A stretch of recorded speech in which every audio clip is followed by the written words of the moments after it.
Okay.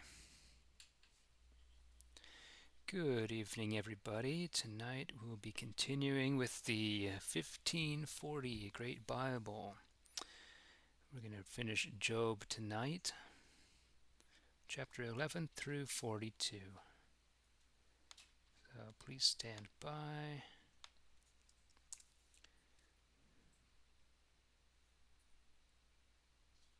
Okay. Good. All right. Chapter 11. Let's get it. Okay.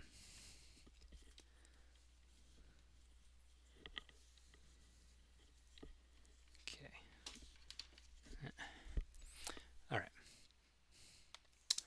Go. All right, chapter 11. Then answered Zophar the Naamathite, and said, Should not he that maketh many words be answered? Should he that babbleth much be commended therein?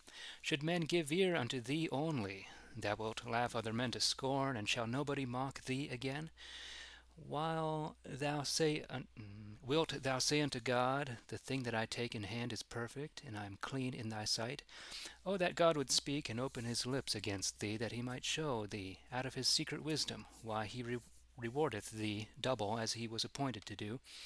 Then shouldest thou know that God hath forgotten thee because of thy sin.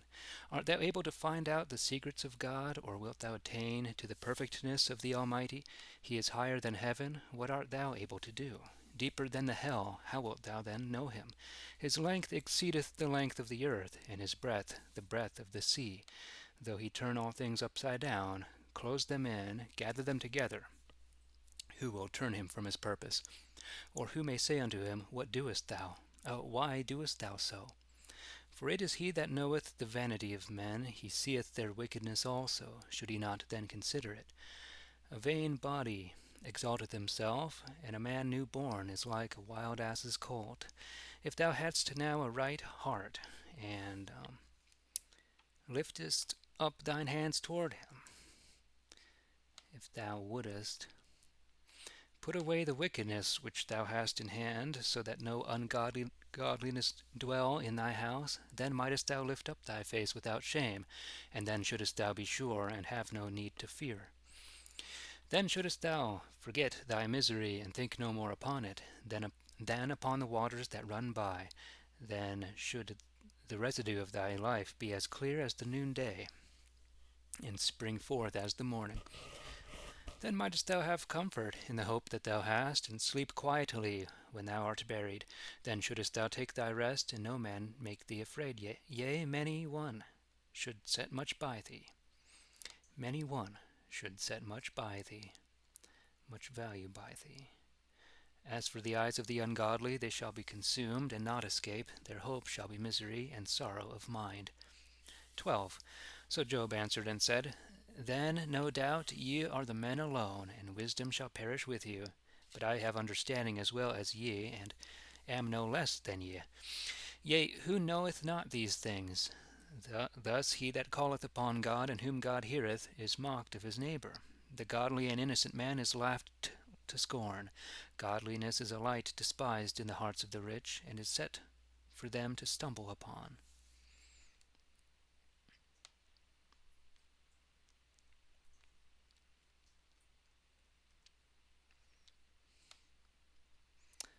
The light is set for them to stumble upon.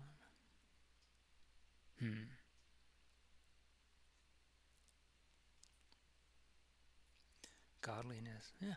The houses of robbers are in wealth and prosperity, and they that maliciously meddle against God dwell without care in those things that God hath given richly with his hand. Ask thy cattle, and they shall inform thee, the fowls of the air, and they shall tell thee, or the increase of the earth, and it shall show thee, or the fishes of the sea, and they shall certify thee. What is he but he knoweth that the hand of the Lord made all these? What is he but he knoweth? Whomever he may be, he knoweth, whatsoever he be. In whose hand is the soul of every living thing, and the breath of the flesh of all men. Have not the ears pleasure in hearing, and the mouth in tasting the thing that it eateth? Among old persons there is wisdom, and in age is understanding. Yea, with God is wisdom and strength. It is he that hath counsel and foreknowledge. Behold, if he break down a thing, who can set it up again? If he shut a thing, who will open it? Behold, if he withhold the waters, they dry up. If he let them go, they destroy the earth. With him is strength and wisdom. He knoweth both the deceiver and him that is deceived. He carrieth away the wise men as it were a spoil, and bringeth the judges out of their wits. He taketh away the subjection of the people from their kings, and girdeth their loins with a band. He leadeth away the great men into captivity, and turneth the mighty upside down. He taketh the verity from out of the mouth, and disappointeth the aged of their reason. Disappointeth the aged of their reason. And this is to unappoint, to take away the reason appointed to the aged. Disappoint. To disappoint. Yeah, I actually want to look that up in the. I think that word is in the King James. It might be used with the same or similar meaning. It's one to watch out for. When disappoint was had a literal connotation, had a literal meaning,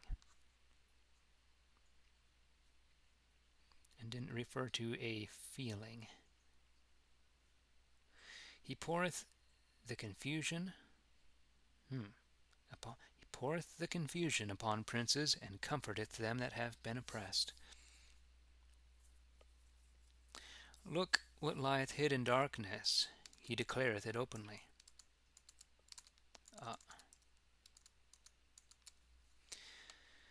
In the very shadow of death bringeth he to light. He both increaseth the people, and destroyeth them. He maketh them to multiply, and driveth them away. He changeth the hearts of them that rule the people of the earth, and disappointeth them. Or he removes their appointment, so that they go wandering out of the way, and grope in the dark without light. He maketh them also to stagger to and fro like drunken men. 13. Lo, all this have I seen with mine eye, heard with mine ear, and understood it. Look, what you know, that same do I know also, neither am I inferior unto you. Nevertheless I talk with the Almighty, and my desire is to commune with God. As for you, ye are workmasters of lies, and unprofitable physicians altogether. Would God ye kept your tongue, for then might ye be taken for wise men. Now hear my chiding, and ponder the sentence of my lips. Do ye speak iniquity against God, and talk against him with deceit? Will ye not accept the person of him? Or will ye contend with God? So shall that help you when he calleth you to reckoning? For as one man mocketh another, so do ye mock him. He shall punish you and reprove you if you do secretly accept any person. Respect of persons. Shall he not make you afraid when he showeth himself? Shall not his terrible fear fall upon you? Your remembrance is like unto a spark, and your bodies like clay.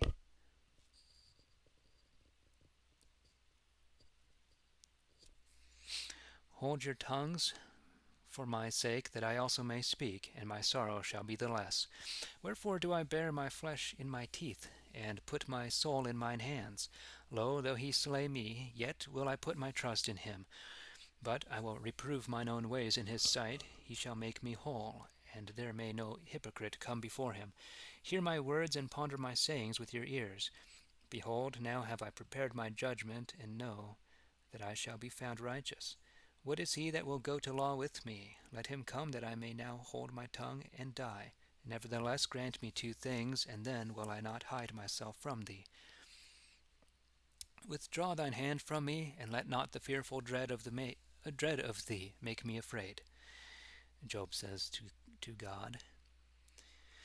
And then call me, and I will answer, or else let me speak, and give me thou an answer. How many are my misdeeds and sins? Let me know my transgressions and offenses.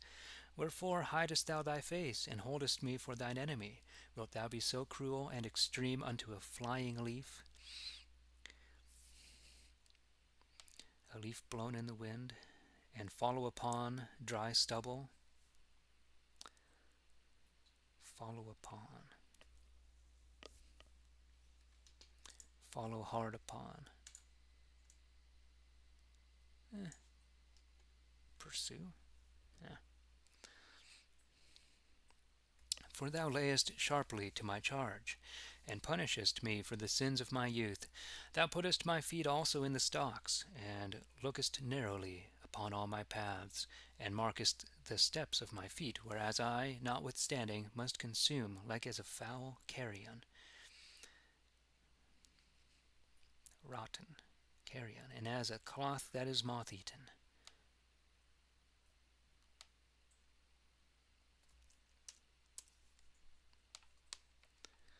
14. Man that is born of woman hath but a short time to live, and is full of misery. He cometh up and is cut down like a flower. He flieth or fleeth as it were a shadow, and never continueth in one state. Dost thou open thine eyes upon such one, and bringest me in thy judgment? Who can make it clean that cometh of an unclean thing? Nobody. The days of man surely are determined, the number of his months are known only unto thee. Thou hast appointed him his bounds, which he cannot go beyond. Go from him that he may rest a little until his day come, which he looketh for like as an hireling doth. If a tree be cut down, there is some hope yet that it will sprout and shoot forth the branches again. For though the root of it be waxen old, and the stalk thereof be dead in the ground, yet when it getteth the scent of water, it will bud and bring forth boughs, like as a tree that is planted. But as for man, when he is dead, perished, and consumed away, what becometh of him? The floods, when they be dried up, and the rivers, when they be empty, are filled again through the flowing waters of the sea. But when man sleepeth, he riseth not again of his own strength, until the heaven perish. He shall not wake up, nor rise out of his sleep. O that thou wouldest keep and hide me in the hell, until thy wrath were stilled, and to appoint me a time wherein thou mightest remember me. May a dead man live again? All the days of my life will I wait still, till my changing shall come. Thou shalt call me, and I shall answer thee. Despise not thou the work of thine own hands. For now thou numberest all my goings, yet be not thou too extreme upon my sins. My iniquity is sealed up as it were in a bag, but be merciful unto my wickedness. The mountains fall away at the last, the rocks are removed out of their place, the waters pierce through the very stones by little and little, the floods wash away the gravel and earth, and destroyest thou the hope of man? Thou prevailest still against him, so that he passeth away. Thou changest his estate, and putteth him from thee. And whether his children come to worship or no, he cannot tell. And if they be men of low degree, he knoweth not. While he liveth, his flesh must have travail, and while the soul is in him, he must be in sorrow. 15. Then answered Eliphaz the Temanite, and said, Shall a wise man's answer be the signs of the wind, and fill any man's belly as it were the wind of the east? Signs of the wind. Vanity.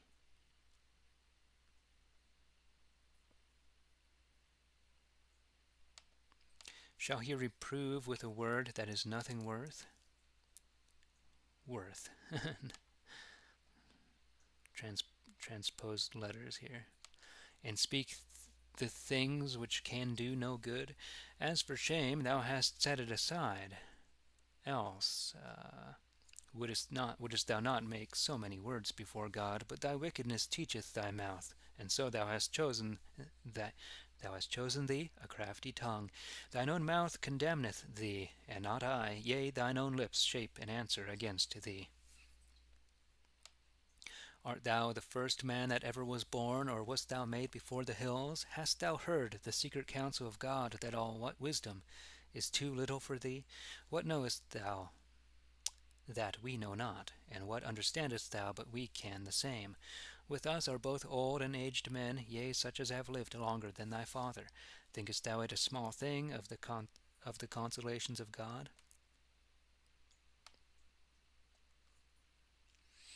Thinkest thou it a small thing of the consolations of God?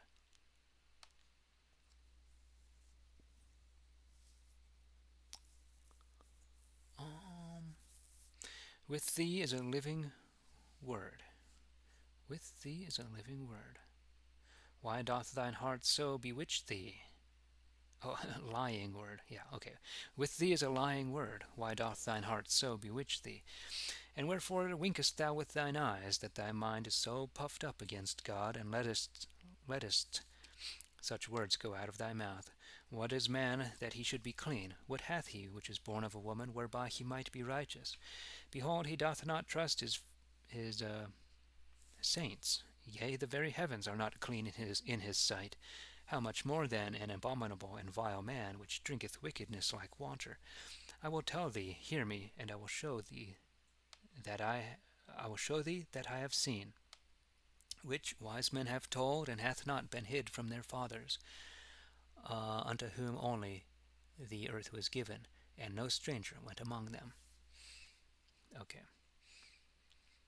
Hear me, and I will show thee that I have seen, that same thing which wise men have told, and that same thing that hath not been hid from their fathers. Hath.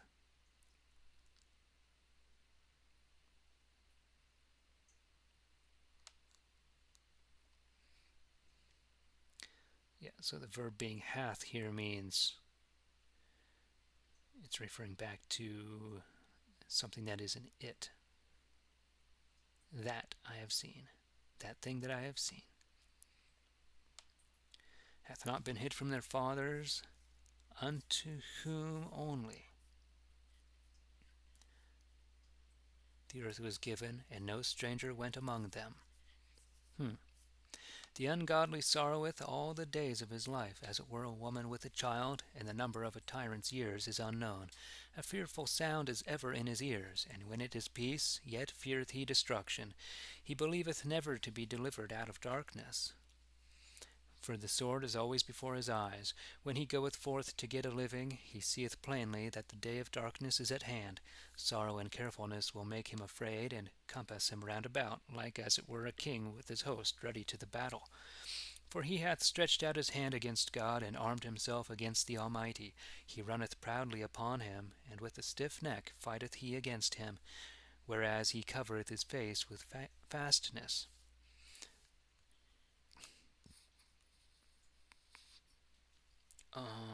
I looked this up before. Fastness. I think I wrote it down before, too. Nope.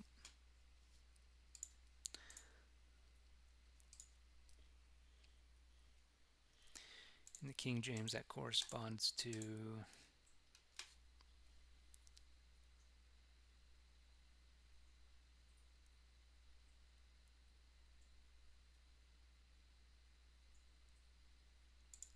Oh, it's... Oh, yeah, okay, it's fatness.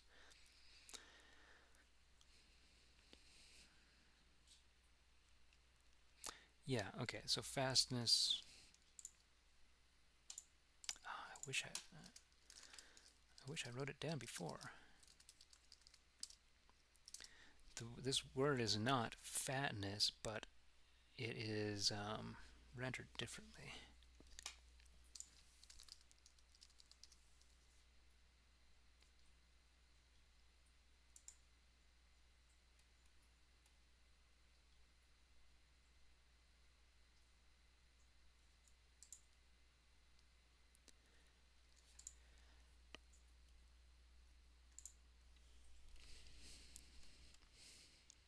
Yeah, like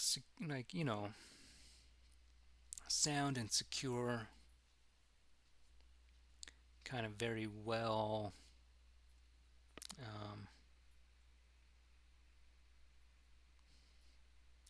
very well closed in,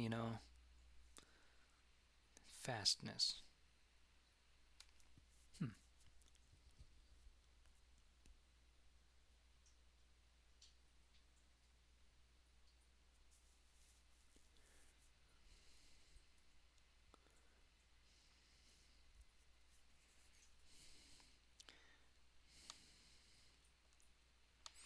And maketh his body well liking. I think this is the same place I found it before, actually. This is the same exact instance. Okay, I think I read ahead at one point. Therefore shall his dwelling be in desolate cities, and in houses which no man inhabiteth, but are become heaps of stones. He shall not be rich, neither shall his substance continue, nor increase upon earth. He shall never come out of darkness. The flame shall dry up his branches. With the blast of the mouth of God shall he be taken away. He believeth not that he is in vanity, and yet he is out of the way, and vanity shall be his recompense. He shall perish afore his time be worn out, and his branch shall not be green. He shall be plucked off as an untimely grape from the vine.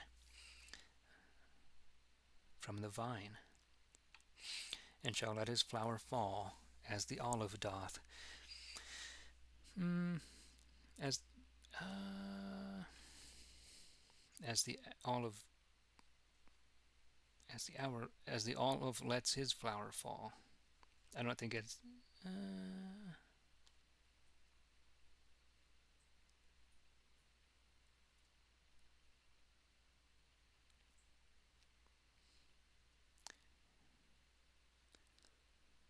Yeah, it's not the olive falling, it's the olive letting the flower fall. As the olive doth. For the congregation of hypocrites shall be desolate and unfruitful, and the fire shall consume the houses of such as are greedy to receive gifts. He conceiveth travail, and beareth vanity, and their body bringeth forth deceit.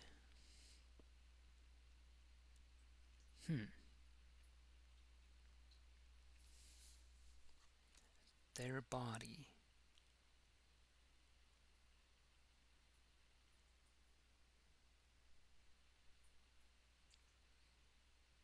Travail and vanity, their body bringeth forth deceit.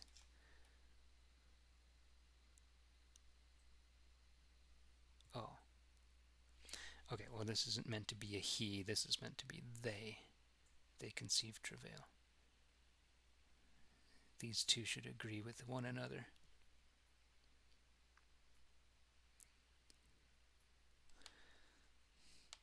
We got confused between plural and singular here.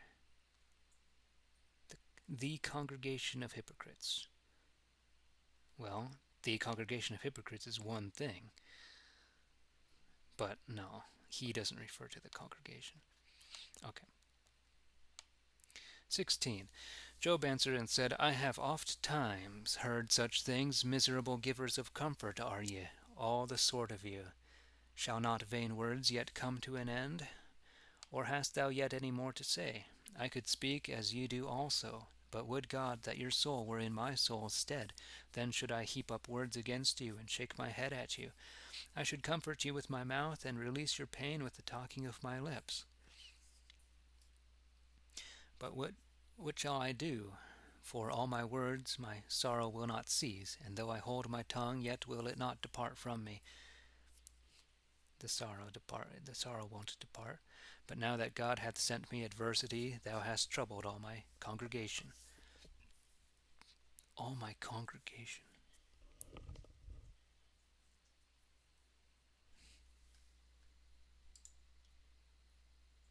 Oh. Thou hast made desolate all my company.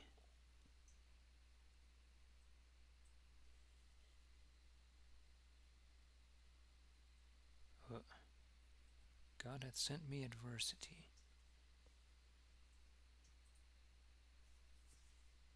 Oh, this is quite different in the King James. Yeah, he hath made me weary. Thou hast made desolate all my company.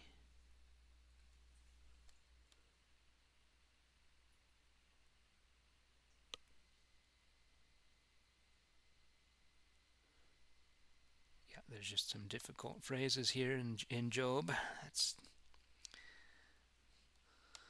understandable. But yeah, congregation to mean company. Interesting. Okay.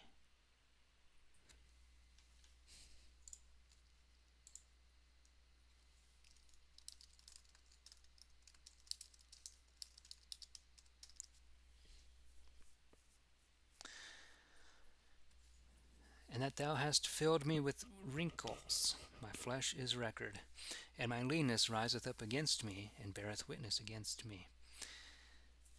He is angry at me, he hateth me, he gnasheth upon me with his teeth. Mine enemy scowleth upon me with his eyes. Oh,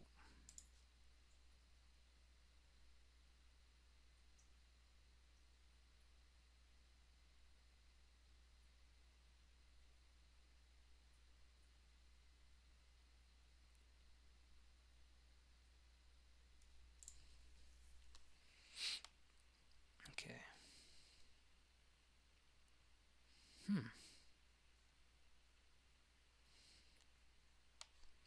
16 is kind of difficult to interpret.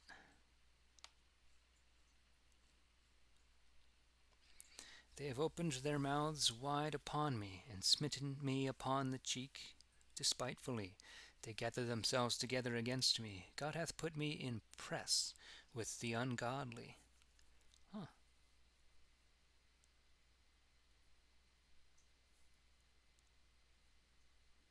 King James, God hath delivered me to the ungodly. Put me in press with the ungodly. And press can mean like the press of a crowd.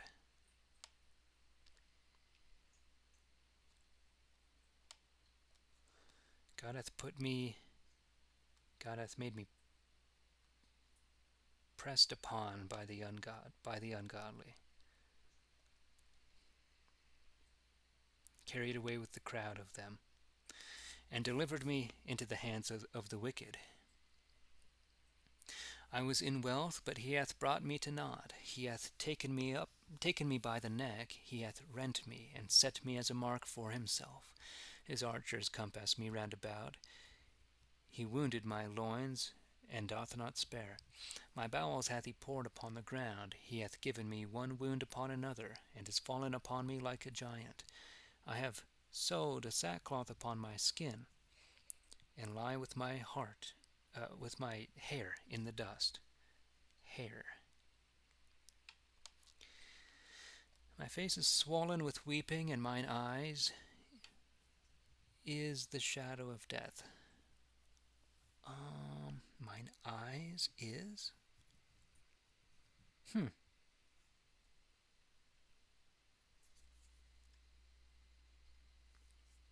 King James, on my eyelids is the shadow of death. Oh. Did I just misread this? Should be, well, what's the other version say?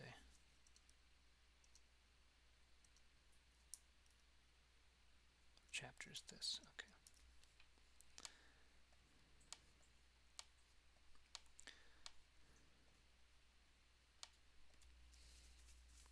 In mine eyes is the shadow of death. Huh. It's so interesting that there's whole words missing from apparently a later edition. In mine eyes is the shadow of death. Yeah, if something is nonsense, it might be nonsense. look at the other printing to find out what it's supposed to be. Howbeit there is no wickedness in my hands, but my prayer is clean. O earth, cover not thou my blood, and let my crying find no room. Cover not thou. Let my cry have no place. No place to come to cessation. For lo, my witness is in heaven. Or let my cry not be extinguished. Or,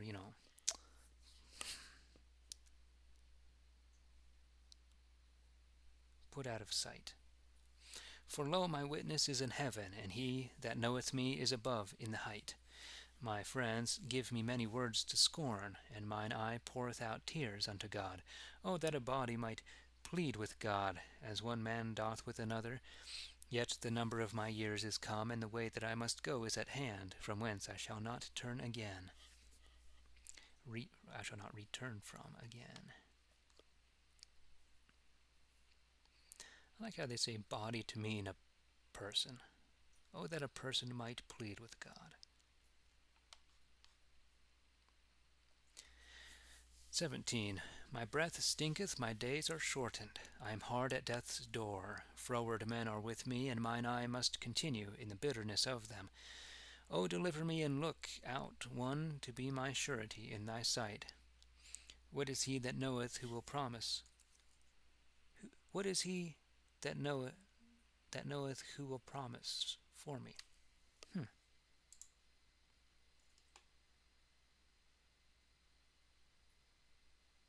Who is he that will strike hands with me? Oh, what just happened here, huh? Okay. Who is he that knoweth? Oh, well, maybe. Is it more like what is he that knoweth? Who will promise for me? For thou hast withholden their hearts from understanding. Oh. Yeah, okay. Therefore shalt thou not set them up on high. He promiseth his friends part of his goods, but his own children spend it. He hath made me as it were a byword of the people, whereas afore I was their joy. Mine eye is dim for very heaviness, and all my strength is become like a shadow. Virtuous men therefore shall well consider this, and the innocent shall take part against the hypocrite.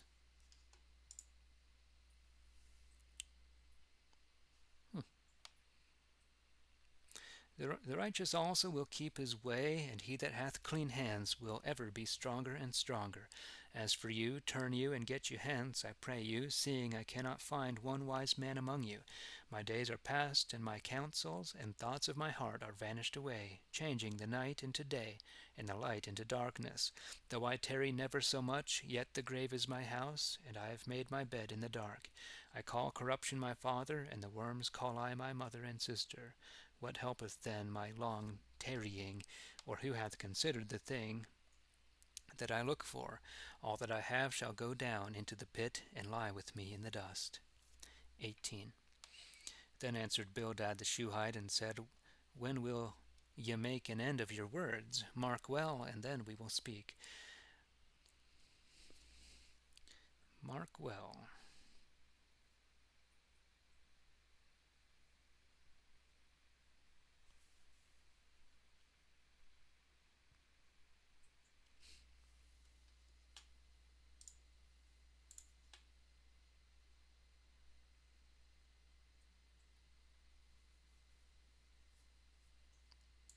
Mark.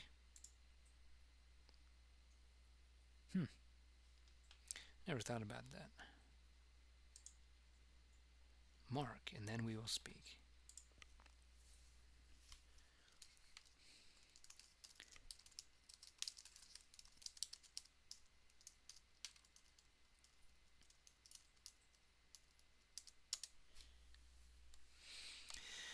Wherefore are we counted as beasts, and reputed so vile in your sight? He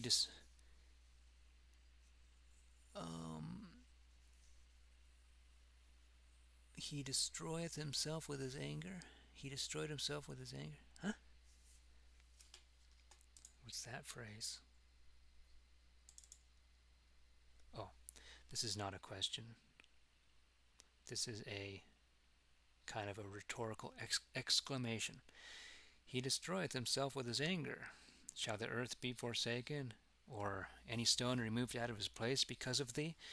Yea, the light of the ungodly shall be put out, and the spark of his fire shall not burn. The light shall be dark in his dwelling, and his candle shall be put out with him. His presumptuous goings are kept in, and his own counsel shall cast him down. For his feet are taken, as it were, in the net, and he is at his wit's end. His foot shall be holden in the snare, and it shall catch them that be thirsty of blood. The snare is laid for him in the ground, and a pitfall in the way. Fearfulness shall make him afraid on every side, that he shall not know where to get out. Hunger shall be his strength, misfortune shall hang upon him. He shall eat the strength of his own skin, even the firstborn of death shall eat his strength. His hope shall be rooted out of his dwelling, very fearfulness shall bring him to the king. Other men shall dwell in his house, but shall be none of his, no man of his, and brimstone shall be scattered upon his habitation. His roots shall be dried up beneath, and above shall his branch be cut down.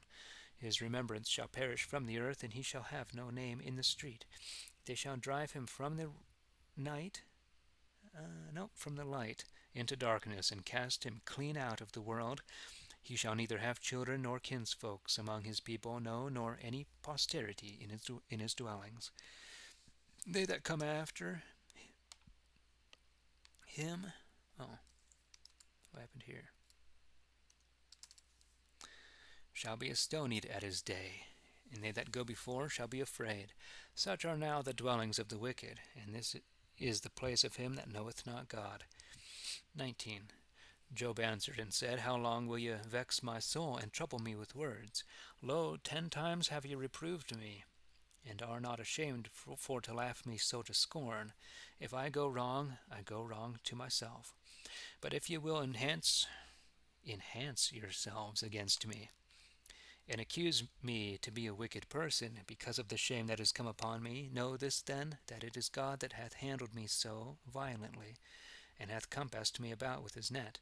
If I complain of the violence done unto me, I cannot be heard, and if I cry, there is no sentence given with me.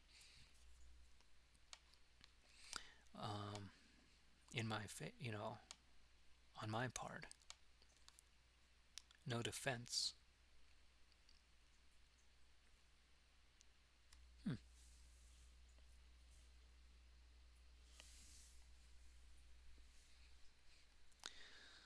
Notice that sentence in this version seems to never mean judgment, but to mean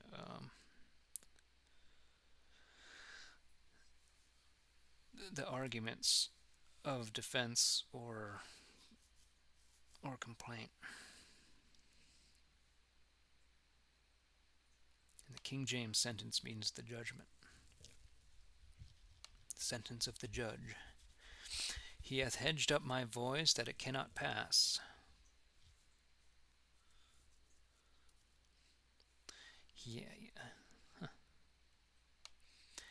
And he hath set darkness in my paths.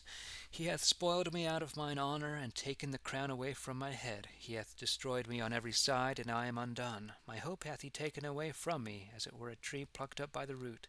His wrath is kindled against me. He taketh me as though I were his enemy. His men of war came together, which made their way over me, and besieged my dwelling round about. He hath put my brethren far away from me, and such as were of mine acquaintance are become strangers unto me. Mine own kinsfolks have forsaken me, and my friends have put me out of remembrance. The servants and maidens of mine own house took me for a stranger, and I am become as an alien in their sight. Alien. I called my servant, and he gave me no answer. No, though I prayed him with my mouth. Mine own wife might not abide my breath. I was fain for to speak fair for the children of mine own body.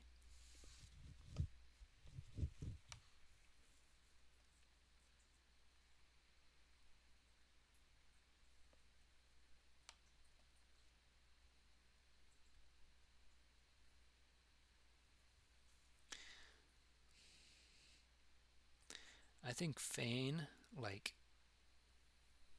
you kind of read it as I would do anything to, or I would be anything to.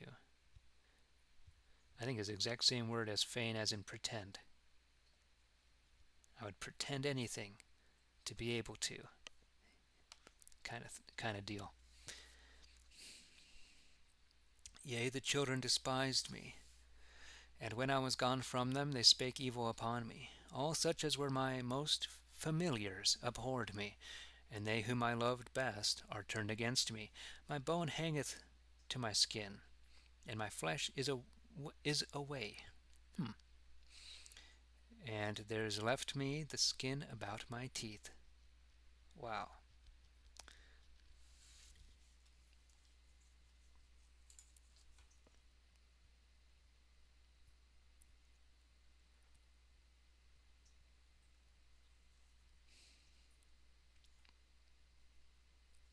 Yeah, in the King James, I am escaped with the skin of my teeth. That does not mean by the skin of my teeth. That means just as it says, I am escaped, and all I have is the skin of my teeth. Huh. Doesn't really change. It doesn't really change my understanding of the passage, but the literal meaning of it is interesting. It's just an idiom, I suppose. After all, have pity on me, have pity on me, O ye my friends, for the hand of God hath touched me. Why do ye persecute me as God doth, and are not satisfied of my flesh?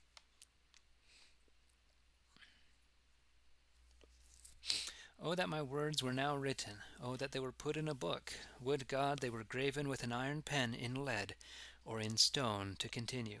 For I am sure that my Redeemer liveth, and that I shall rise out of the earth in the latter day, that I shall be clothed again with this skin, and see God in my flesh.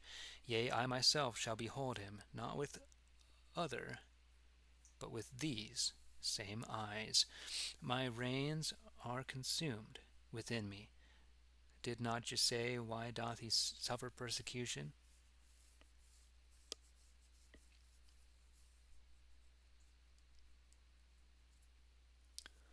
My reins.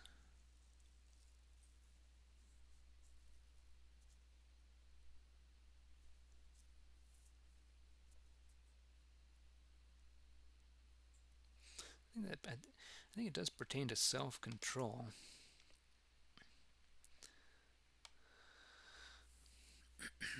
My self-restraint.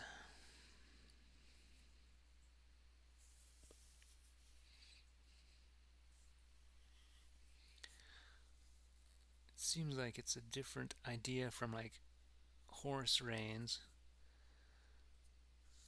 but I think it's the same thing after all.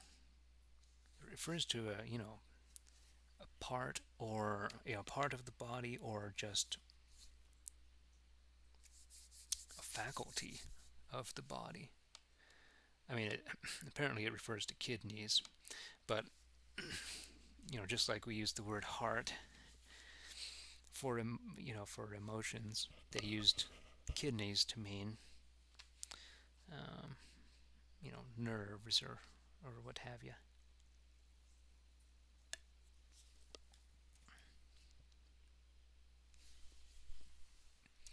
My reins are consumed within me. That is to say, they are dissolved. Did not you say, why doth he suffer persecution? Is there found an occasion in me? A reason for all this. But beware of the sword, for the sword will be avenged of wickedness. Beware of the sword. Be ye afraid of the sword, for wrath bringeth the punishments of the sword. Oh, okay. And be sure that there is a judgment.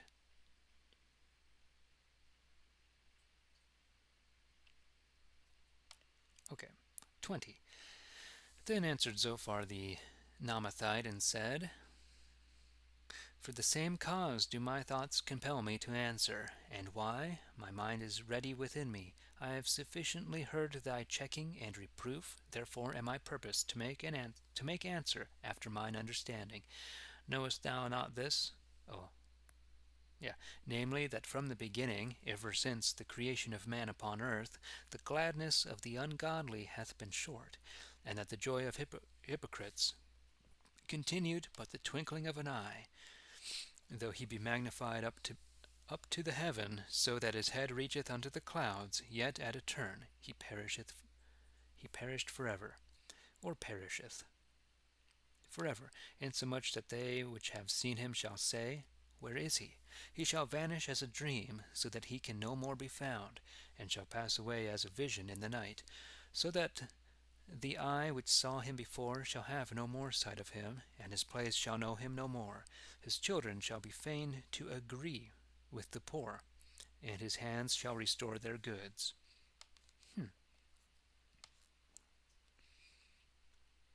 Agree with the poor.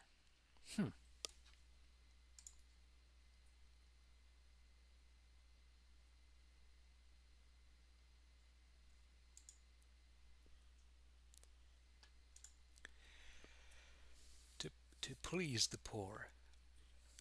Agree with.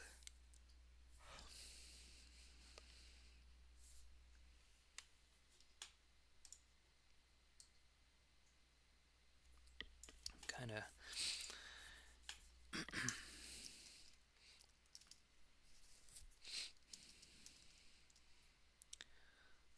makes me think about how too much agreeableness is people pleasing, even if you're not really setting out to try to get their favor. It is still kind of the same, kind of qualitatively the same thing.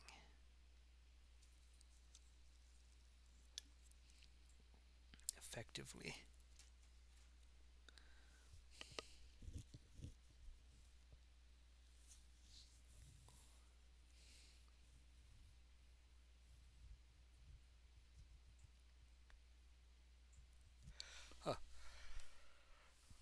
Fain to agree with the poor.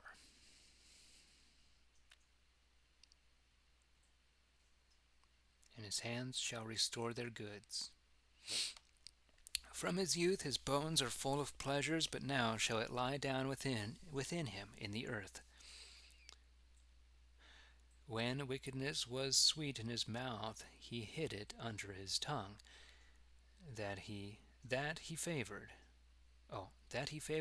That would he not forsake, but kept it close in his throat. This is either a list or that thing he favored is the thing he would not forsake. The bread that he did eat is turned to the portion of the serpents. Turned away to be turned to the poison of the serpents. Okay.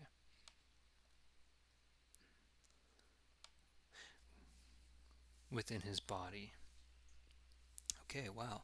The richess that he devoured shall he parbreak again, vomit again.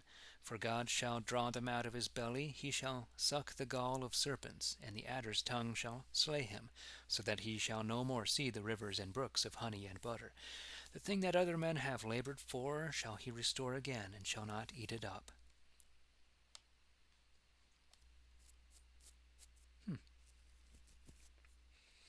Great travail shall he make for richess, but maybe I should read this as riches.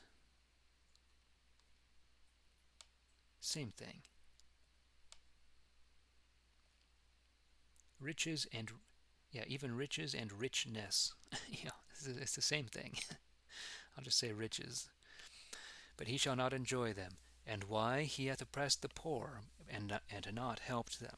Houses hath he spoiled, and not builded them. His belly could never be filled, therefore shall he perish in his covetousness. There shall none of his meat be left behind. Therefore shall no man look for his prosperity. When he had plenteousness of everything, yet was he poor, though he was helped on every side.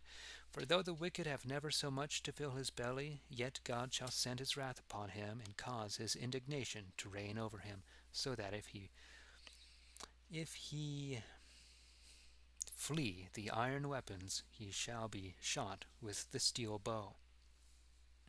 The arrow is taken forth and gone out of the quiver, and a glistering sword through the gall of him. Fear shall come upon him. There shall no darkness be able to hide him, and unkindled fire shall consume him. And look, what remaineth in his house, it shall be destroyed. The heaven shall declare his wickedness, and the earth shall take part against him. The substance that he hath in his house shall be taken away and perish in the day of the Lord's wrath.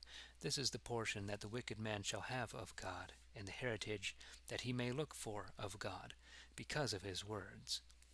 21. Job answered and said, O hear my words, and that shall be my comfort of you, if you but hear my words. Suffer me a little, that I may speak also, and then laugh my words to scorn, if it like you to do so. Is it for man's sake that I make this disputation? Which, if it were so, should not my spirit be then sore in trouble? Mark me well, and be abashed, and lay your hand upon your mouth. For when I consider myself, I am afraid, and my flesh is smitten with fear. Wherefore do wicked men live in health and prosperity, come to their old age, and increase in riches? Their children live in their sight, and their generation before their eyes. Their houses are safe from all fear, and the rod of God doth not smite them. Their bullock gendereth, and that not out of time. Their cow calveth, and is not unfruitful. They send forth their children by flocks, and their sons led the dance. They bear with them tabrets and harps, and have instruments of music at their pleasure. They spend their days in wealthiness, but suddenly they go down to hell. They say also unto God, Go from us, we desire not the knowledge of thy ways. Who is the Almighty, that we should serve him? And what profit should we have to submit ourselves unto him? Lo, there is utterly no goodness in them. Therefore I will not have to do with the counsel of the ungodly. How oft shall the candle of the wicked be put out? How oft cometh their destruction unto them? O what sorrow shall God give them for their part in his wrath? What sorrow shall God give them for their part in his wrath? Yea, they shall be even as hay before the wind, and as chaff that the storm carrieth away. Though God save their children from such sorrow, yet will he so reward themselves, that they shall know it. Their own destruction and misery shall they see with their eyes, and drink of the fearful wrath of the Almighty. For what careth he what becometh of his household after his death, when the number of his months is cut short? Inasmuch then as God hath the highest power of all, who can teach him any knowledge? One dieth now when he is mighty, and at his best, rich, and in prosperity, even when his bowels are at the fattest, and his bones full of marrow. His bones full of marrow. Tripped over that.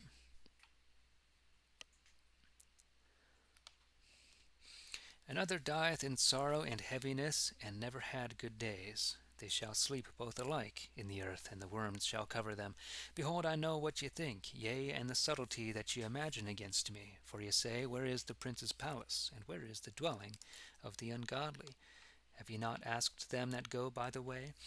Doubtless ye cannot deny their tokens, that the wicked is kept unto the day of destruction, and that the ungodly shall be brought forth to the day of wrath. Who dare reprove him for his way to his face? Who will reward him for the ungraciousness that he doeth? Yet shall he be brought to his grave, and dwell among the heap of the dead. Then shall he be fain to be buried among the stones of the plain. All men also must follow him, and there are innumerable gone before him. How vain then is the comfort that ye give me? Doth not falsehood remain in all your answers?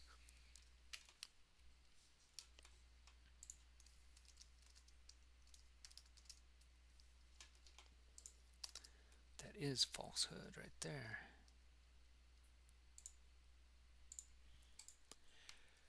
What else did I see?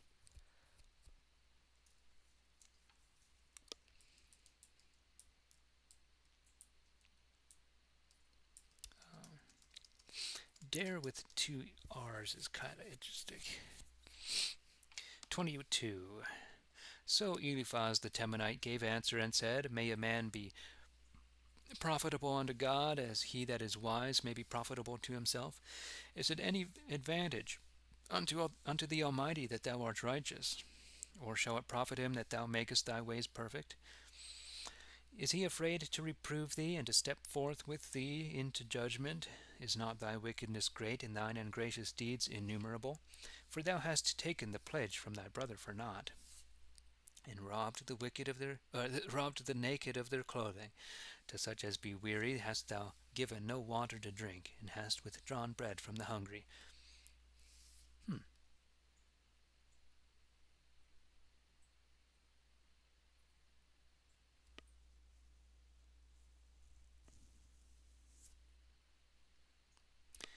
I just noticed that weary means thirsty, but thirsty in this book means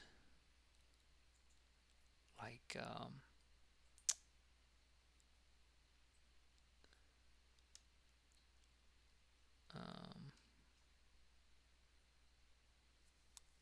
hmm,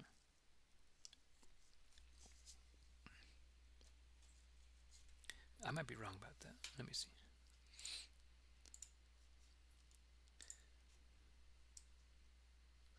Thirsty seems to have a different kind of connotation.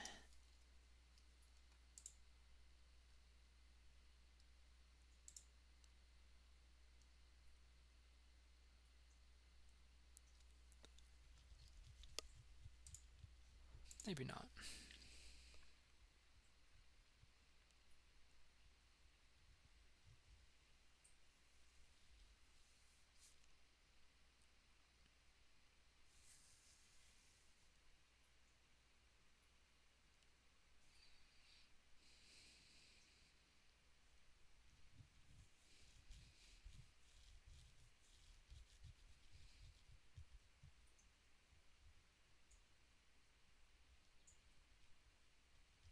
Yeah, thirsty doesn't seem to mean like a kind of a state of health, but more like a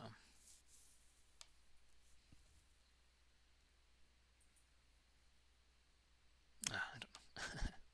Let's keep reading. Wow. Okay. Um, and hast withdrawn bread from the hungry. Should such one then, as useth violence, wrong, and oppression, doing all things of partiality and having respect of persons, dwell in the land? Should such an one as them, such an one then, dwell in the land? Thou hast sent widows away empty, and oppressed the poor fatherless. Therefore art thou compassed about with snares on every side, and suddenly vexed with fear. Shouldest thou then see no darkness? Should not the water flood run over thee? Now, because that God is higher than the heavens, and because thou seest that the stars are so high, wilt thou therefore say, Ch, how should God know? Doth his dominion reach beyond the clouds? Ch, the clouds cover him that he may not see, and he dwelleth above heaven. Dost not thou keep the old way that vain men have gone?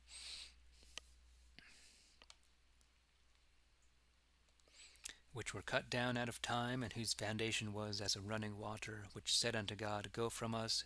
And what did the Almighty with them? He filled their houses with good things, but the counsel of the ungodly is far from me.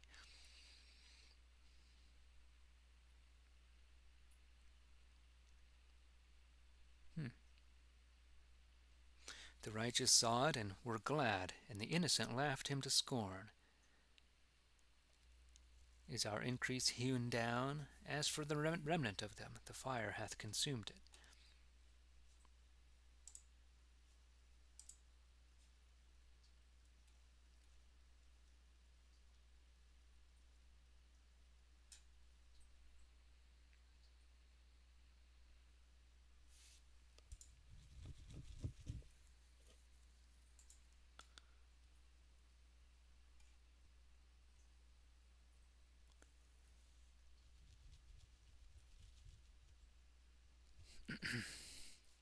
Therefore reconcile thee unto God, and be content, so shall all things prosper with thee right well.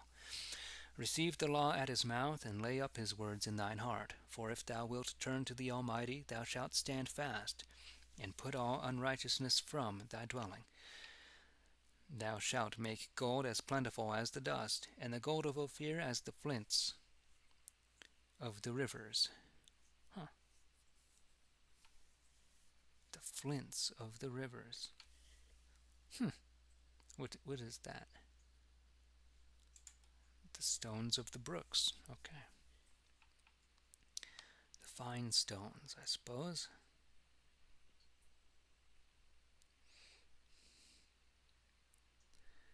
Yea, Almighty God, his own self shall be thy defense, and thou shalt have plenty of silver. Then shalt thou have thy delight in the Almighty, and lift up thy face unto God. Then shalt thou make thy prayer unto him, and he shall hear thee, and thou shalt keep thy promises.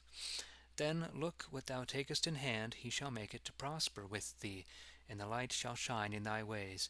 For whoso humbleth himself, him shall he set up, and whoso looketh meekly shall be healed.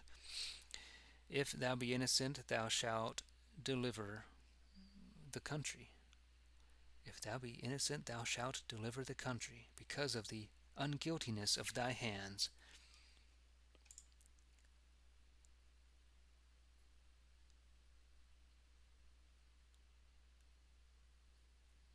Deliver the island. Oh, the island of the innocent.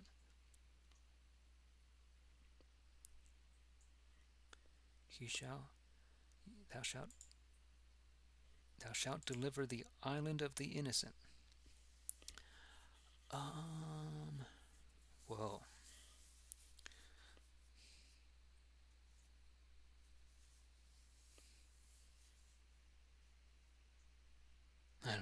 I'm not sure.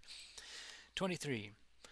Job answered and said, My saying is yet this day in bitterness, and my hand heavy, because of my groaning. Oh, that I might see him and find him! Oh, that I might come before his seat, to plead my cause before him, and to fill my mouth with arguments, that I might know what answer he would give me, and that I might understand what he would say unto me. Will he plead against me with his great power and strength? No, but he will make me the stronger. He that is just shall enter disputation with him, and my judge shall deliver me forever.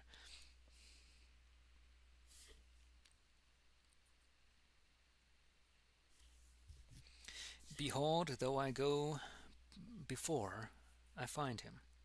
Though I go before, I find him. If I come behind, I can get no knowledge of him.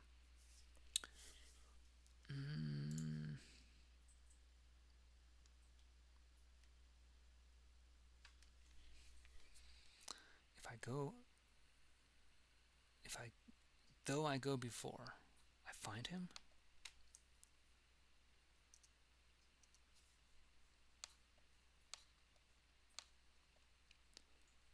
Though I go before, I find him. Okay. Again, if I go on the left side, where he doeth his work, I cannot attain to him. Again, if I go on the right side, he hideth himself, that I cannot see him. But as for my way, he knoweth it, and trieth me as the gold in the fire. My foot doth keep his path, his highway have I holden, and will not go out of it. I will not forsake the commandment of his lips, but look, what he charged me with his mouth, that have I shut up in my heart. He is still at one point, and who will turn him back? He is still.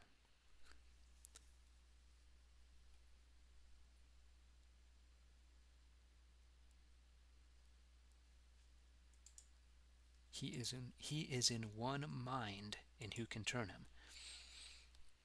He is still at one point. He doeth as him listeth, and bringeth to pass what he will. He performeth the thing that is appointed for me, and many such things doth he. Or many such things doeth he.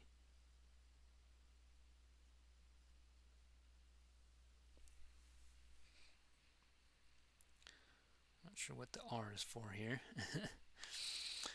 This is the cause that I shrink at his presence, so that when I consider him, I am afraid of him. For insomuch as he is God, he maketh my heart soft, and seeing that he is almighty, he putteth me in fear. Thus cannot I get out of darkness, neither hath he covered the cloud from my face. Neither hath he covered the cloud from my face.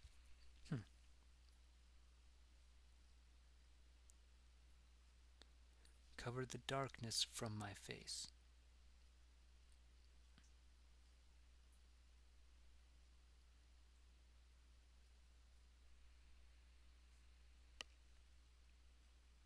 Okay.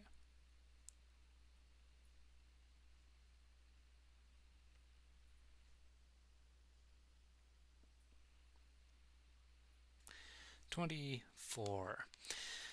Considering then that there is no time hid from the Almighty, how happeneth it that they which know him do not regard his days?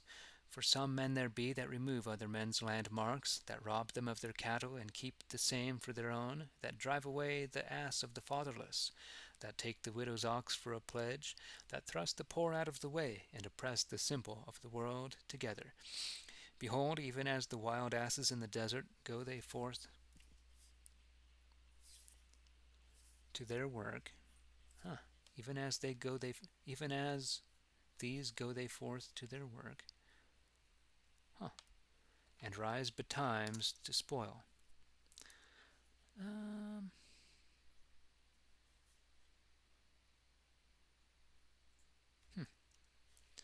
Yea, the very wilderness ministereth food for their children.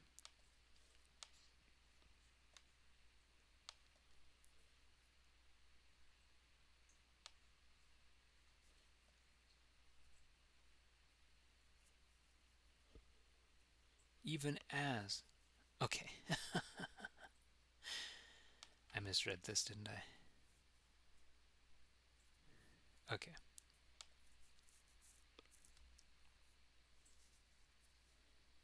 Even as the wild asses in the desert, these same people go forth, and rise betimes to spoil. Yea, okay. They reap the cornfield that is not their own, and let the vineyard of the ungodly alone. They are the cause that so many men are naked and bare, having no clothes to cover them, and to keep them from cold, so that when the showers in the mountains have rained upon them, and they be all wet, they have none other succour, but to keep them among the rocks. They spoil the sucking fatherless children, and take the pledge from the poor, insomuch that they let him go naked without clothing, and have taken away the sheaf of the hungry.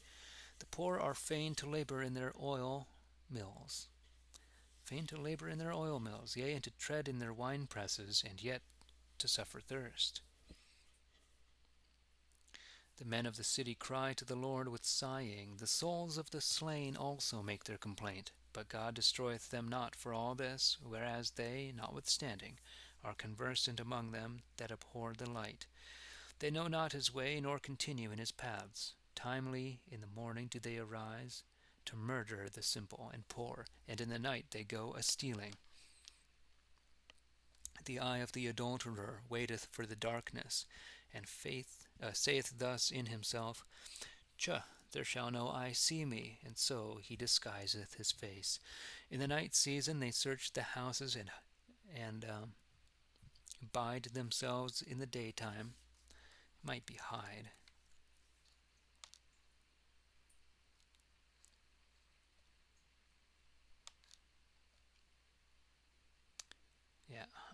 Hide themselves in the daytime, but will not know the light. For as soon as the day breaketh, the shadow of death cometh upon them, and they go in horrible darkness. The ungodly is swifter than the watcher. Their portion shall be cursed in the earth, and he shall not behold the way of the vineyards. Oh, that they, for the wickedness which they have done, were drawn to the hell sooner than snow melteth at the drought and heat. Oh, that all compassion upon them were forgotten, that their dainties were worms, that they were clean put out of remembrance, and ungodliness utterly hewn down like as a tree. He hath oppressed the barren, that he cannot bear, and unto the widow hath he done no good. He drew the mighty after him with his power, and when he was gotten up, no man was without fear, as long as he lived. And though they might be safe, yet they will not receive it, for their eyes look upon their own ways. They are exalted for a little, but shortly are they gone, brought to extreme poverty, and taken out of the way, yea, and utterly plucked off as the ears of corn. Is it not so? Who will then reprove me as a liar, and say that my words are nothing worth? 25. Then answered Bildad the Shuhite, and said, Is there power and fear with him above, that maketh peace, sitting in his highness, whose men of war are innumerable, and whose light ariseth over all? Is there power and fear with him? Rhetorical. But how may a man compared unto God be justified? Or how can he be clean that is born of a woman? Behold, the moon shineth nothing in comparison to him, and the stars are unclean in his sight. How much more then man, that is but corruption, and the Son of Man, which is but a worm? 26. Job answered and said, Whom hast thou helped? Him that is without strength? What comfort givest thou unto him that hath no strength? Where is the counsel that thou shouldest give him which hath no wisdom? Hast thou showed the way of right living? To whom hast thou spoken those words? Who made the breath to come out of the mouth? Are not dead things shapen under the waters? And things by the water's side? Things by the... Okay. Are not things by the water's side also shapen by the waters? Okay. Hell is naked before him, and the very destruction itself cannot be hid out of his sight. He stretcheth out the north over the empty, and hangeth the earth upon nothing. The empty. Huh.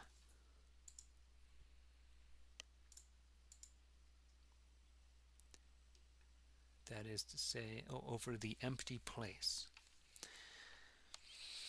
He bindeth the waters in his clouds, and the cloud is not broken under them. He holdeth back his stool, that it cannot be seen, and spreadeth his cloud before it.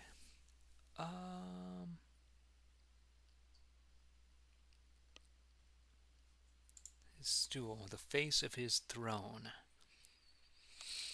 He hath compassed the waters with certain bounds, until the day and night come to an end. The very pillars of heaven tremble and quake at his reproof. He stilleth the sea with his power, and through his wisdom smiteth he the strength thereof. His spirit hath garnished the heavens, and his hand hath made the rebellious serpent. Lo, this is now a short sum of his ways. But who is able sufficiently to rehearse his works? Who can perceive and understand the thunder of his power? 27. And Job proceeded and went forth in his communication, saying, As truly as God liveth, which hath taken away my judgment, and my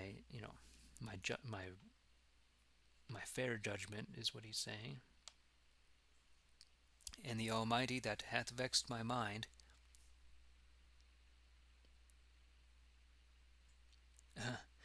my lips shall talk of no vanity, and my tongue shall speak no deceit, while my breath is in me, and as long as the wind that God hath given me is in my nostrils.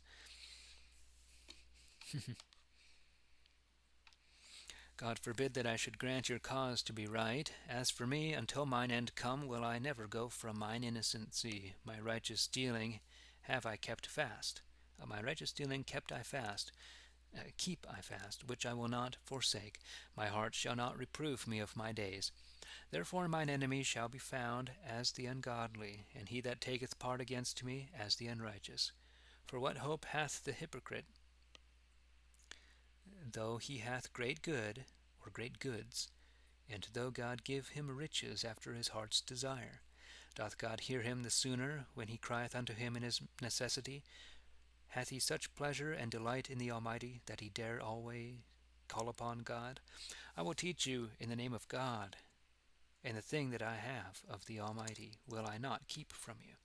Behold, ye stand in your own conceit, as though ye knew all things. Wherefore then do ye go about with such vain words, saying, This is the portion that the wicked shall have of God, and the heritage that tyrants shall receive of the Almighty? If he get many children, they shall perish with the sword, and his posterity shall have scarceness of bread. Look, whom he leaveth behind him, they shall die and be buried, and no man shall have pity of his widows, though he have as much money as the dust of the earth, and raiment as ready as the clay. He may well prepare it, but the godly shall put it upon himself, and the innocent shall deal out the money. His house shall endure as the moth. Endure as the moth. And as the booth that the watchman maketh.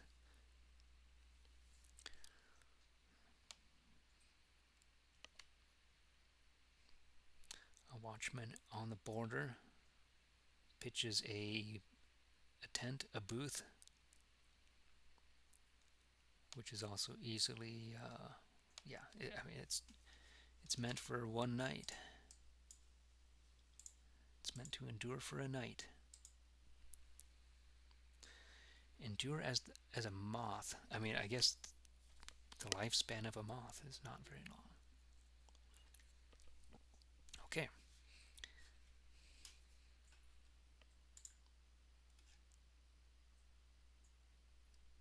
He buildeth his house as a moth.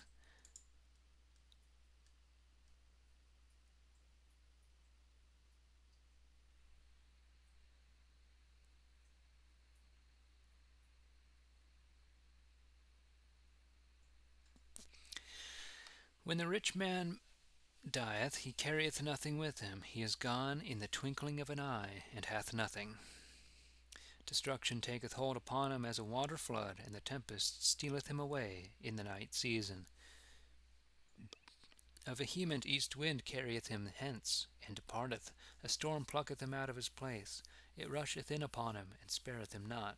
He may not escape from the power thereof. Then clap men their hands at him, yea, and jest of him, when they look upon his place.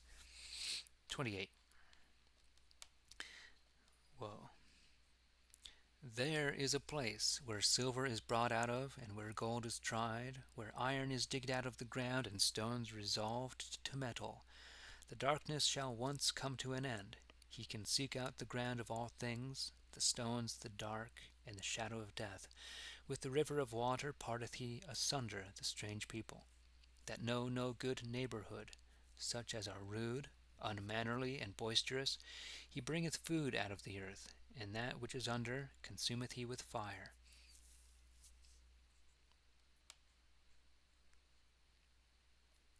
Yeah, they use head instead of hood. I've seen false head and neighborhead. Probably pronounce it as hood, though. There is found a place whose stones are all clean sapphires, and where the clots or clods of the earth are all gold.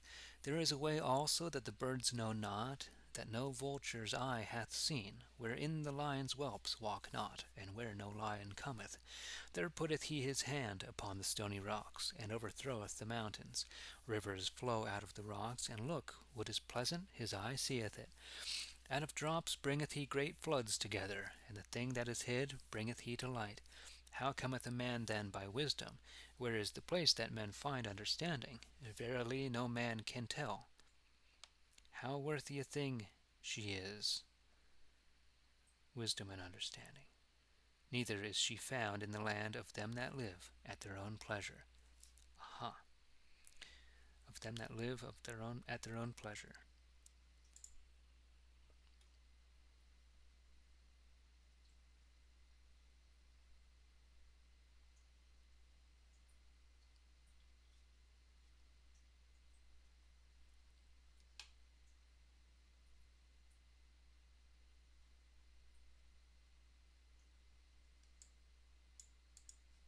Well, that's not scripture necessarily, though. The deep saith, She is not with me. The sea saith, She is not with me. She cannot be gotten for the most pure gold, neither may the price of her be bought with any silver. No wedges of gold of Ophir, no precious onyx stones, no sapphires may be compared unto her. No, neither gold nor crystal, neither sweet odors nor golden plate.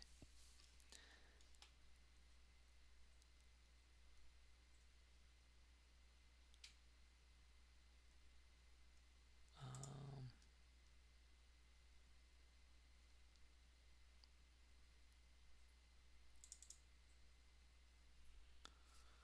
Sweet odors.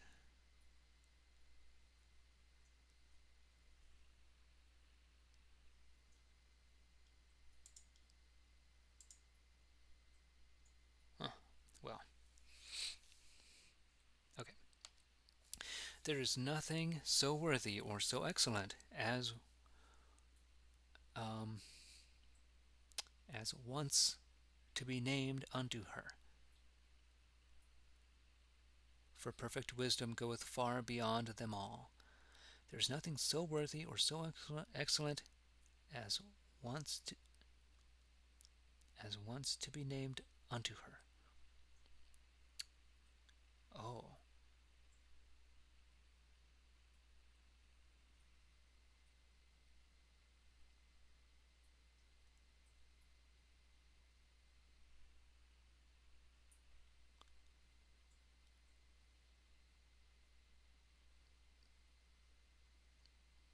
I mean, King James says, "No mention shall be named," or "No mention shall be made." I guess that's corresponds to being named unto her. For perfect wisdom goeth far beyond them all. Topaz. Okay, so a little bit of a difference of translation. But I think this idea is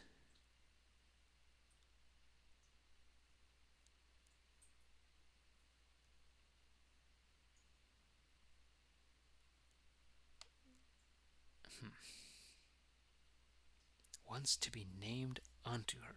What is named unto?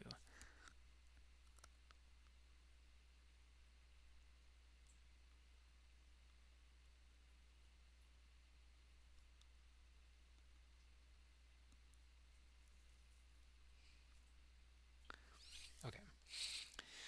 The topaz that cometh out of India may in no wise be likened unto her, yea, no manner of apparel, how pleasant and fair soever it be. From whence then cometh wisdom, and where is the place of understanding? She is hid from the eyes of all men living, yea, and from the fowls of the air. Destruction and death say, We have heard tell of her with our ears. But God seeth her way, and knoweth her place. For he beholdeth the ends of the world, and looketh upon all that is under heaven. When he weighed the winds and measured the waters, when he set the rain in order, and gave the mighty floods a law, then did he see her, then declared he her, prepared her, and knew her. And unto man he said, Behold, to fear the Lord is wisdom, and to forsake evil is understanding.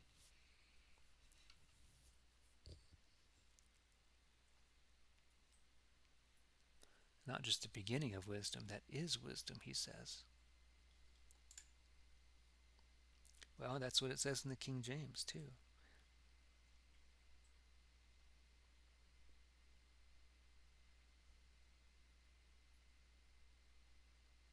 What an interesting.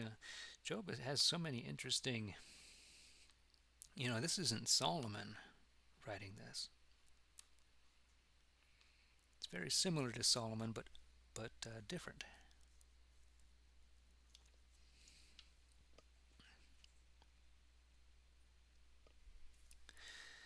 Like the concepts are here, but Solomon draws more, careful distinctions out of it. The fear of the Lord is wisdom. It sounds a little bit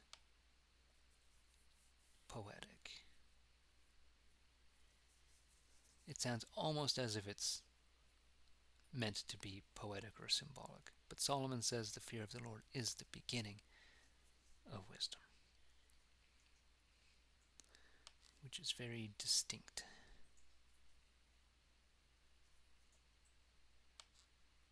29. So Job proceeded and went forth in his communication, saying, Oh, that I were as I was in the months bypast. The bypast months.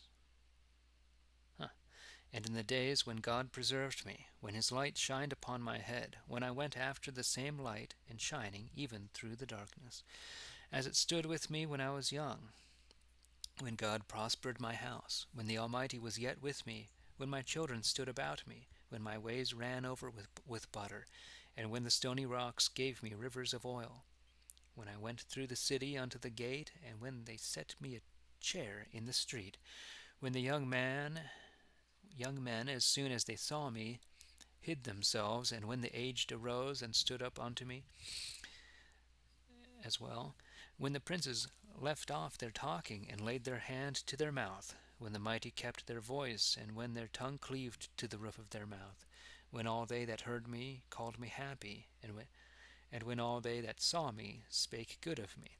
For I delivered the poor when he cried, and so did I the fatherless, and him that had none to help him. He that should have been lost gave me a good word, and the widow's heart praised me. And why? I put upon me righteousness, which covered me as a garment, and equity was my crown.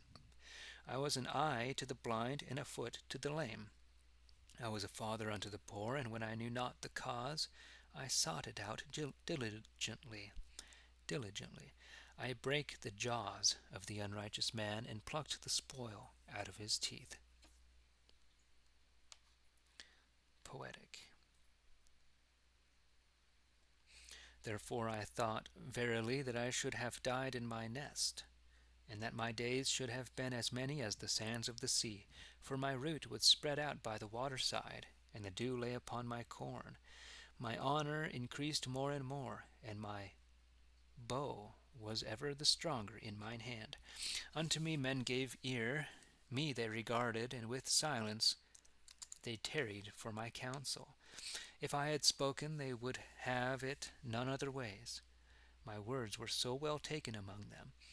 They waited for me as for the rain, and gaped upon me as the ground doth to receive the latter shower. When I laughed, they knew well it was not earnest. I like that phrase. The King James, it is,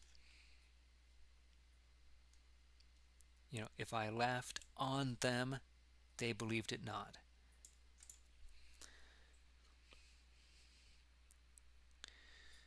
Or, when I joked, they didn't take me literally.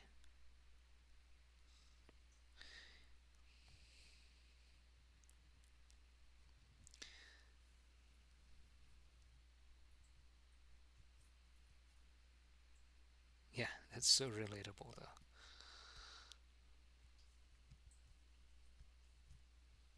I like that verse.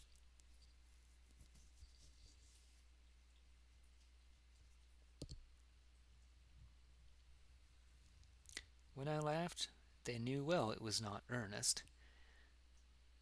In the light of my countenance would they not put out. When I agreed unto their way, I was the chief, and sat as a king with his army about him. And when they were in heaviness, I was their comforter. 30. But now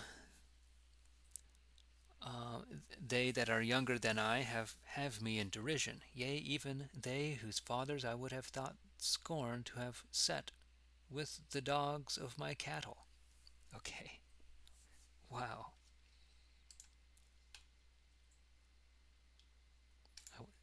I would have disdained to have set with the dogs of my flock. Okay. Sheepdogs. Forgot cattle can mean sheep. Things like that.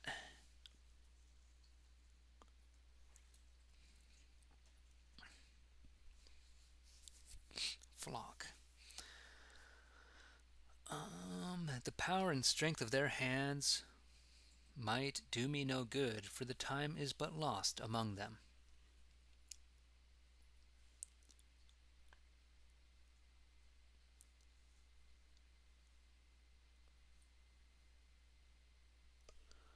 Huh.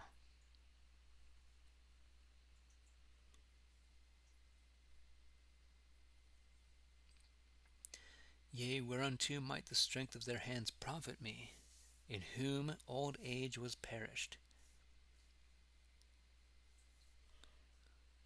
In whom old age was perished. The time is but lost among them. I feel like sometimes the Great Bible is easier to understand than King James in places, but it would only be because um, they tried to simplify some of the harder passages rather than translating it very literally. Or this is kind of it's not even a simplification. It's an interpretation.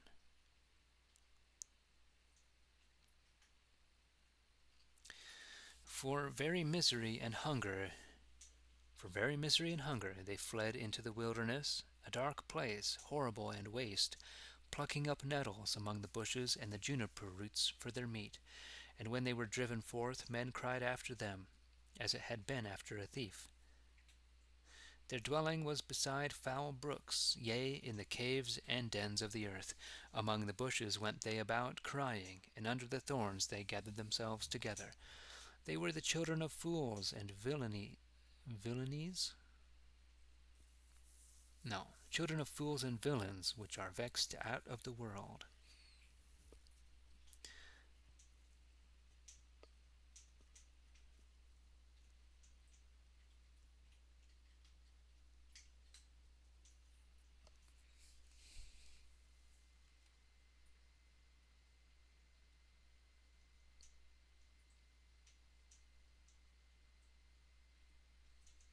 Hmm. Now am I their song, and I am become their jesting stock. They abhor me, and flee far from me, and stain my face with spittle. For the Lord hath loosed the strength of my body, and brought me low. The bridle have they cast out of my sight. Hmm.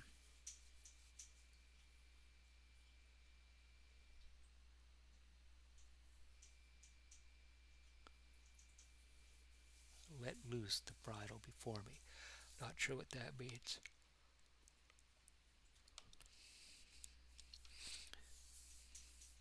Upon my right hand rise the young men against me. They have hurt my feet, treading upon me, as upon the ways that they would destroy. My paths have they clean marred. It was so easy for them to do me harm that they needed no man to help them.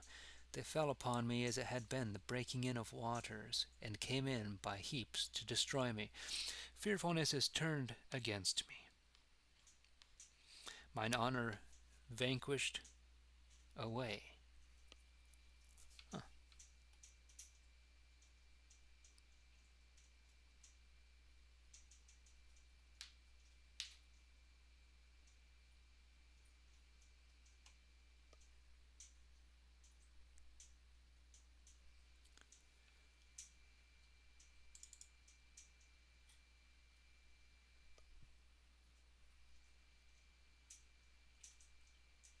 They pursue my soul as the wind. Yeah. Honor can mean soul. My soul vanquished away more swiftly than the wind, due to them. And my prosperity departed hence like as it were a cloud. Therefore is my mind. Oh, in King James, this is soul.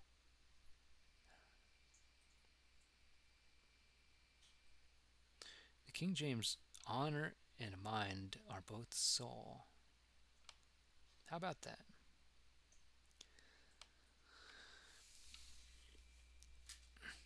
Soul does roughly mean mind, but there's different kinds of mind.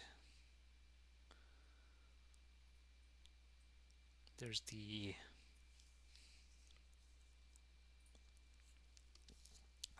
emotion mind, which is pretty much, it's like the body's, it's like the fleshly mind. But the soul is a little above that. It's the honorable mind, the honor, isn't it?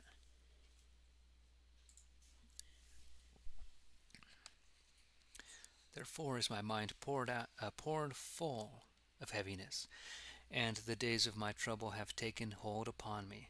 My bones are pierced through in the night season, and my sinews take no rest. For the vehemency of sorrow is my garment changed, and according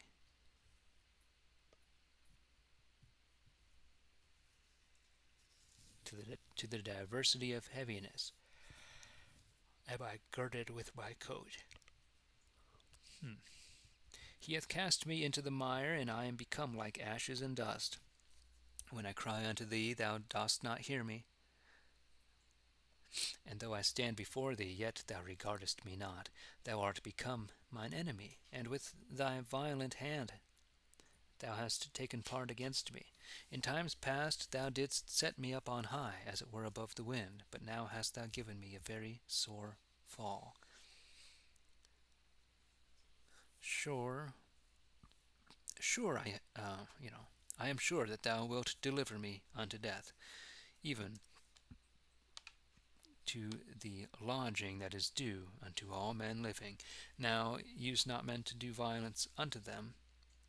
Now use men not to do violence unto them that are destroyed already.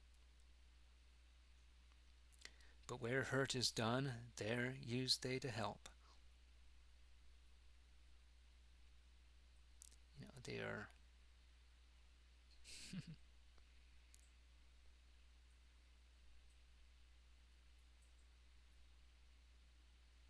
it's kind of like accustomed to being used to doing violence, being used to help.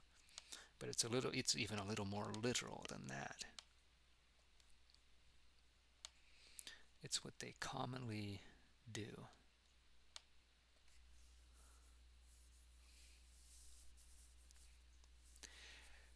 Did not I weep with him that was in trouble? Had not my soul compassion upon the poor? Yet, nevertheless, whereas I looked for good, evil happened unto me. And whereas meaning in that place where I looked for good.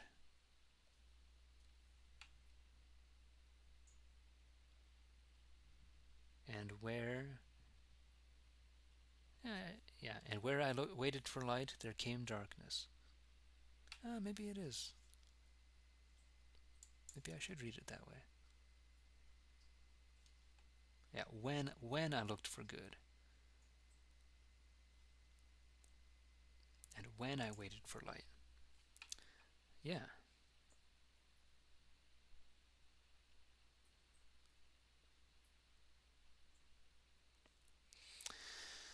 My bowels seethe within me, and I take no rest, for the days of my trouble are come upon me. Meekly and lowly came I in, yea, and without any displeasure. I stood up in the congregation and communed with them. But now I am a companion of dragons and a fellow of ostriches. Oh, King James says owls here. I think owls makes more well, depends what an ostrich is in this context.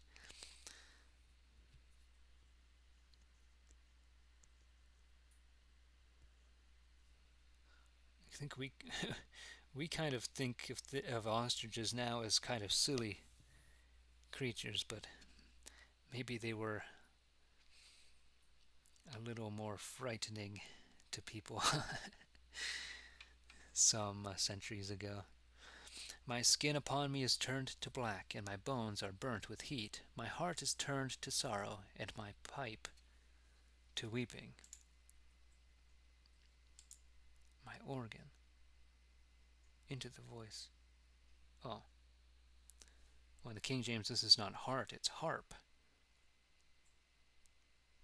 My harp is turned to mourning.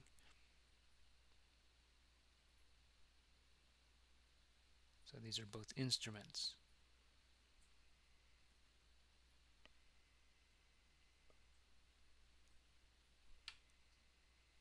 Huh. But, pipe definitely evokes the, the throat, or when, what do they say? Pipes, voice.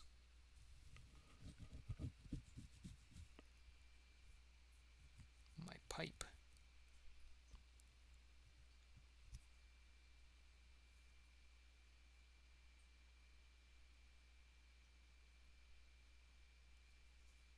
And so with that in mind, is a harp directly a direct reference to heart? Is that the idea?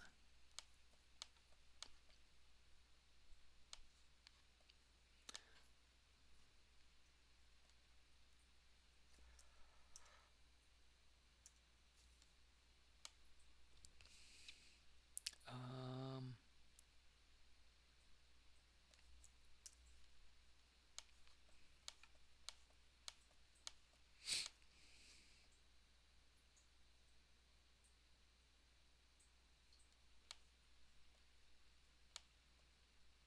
oh well, it is harp in this other printing.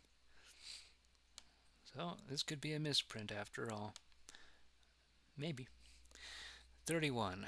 I made a covenant with mine eyes, or an appointment, that I would not look upon a damsel.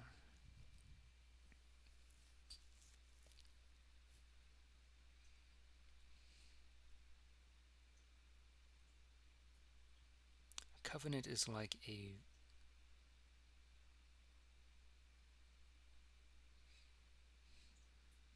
decision, like a vow, like a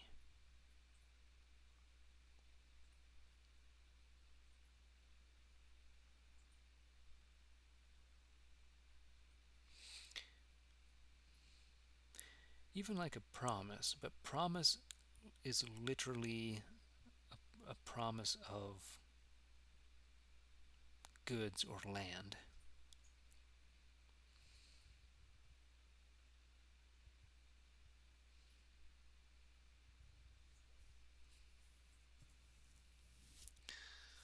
Okay, I made a covenant with mine eyes. A resolution, isn't it? For how great a portion shall I have of God? And what inheritance from the Almighty on high? As for the ungodly, and he that joineth himself to the company of wicked doers, shall not destruction and misery come upon him? Doth not he see my ways, and tell all my goings?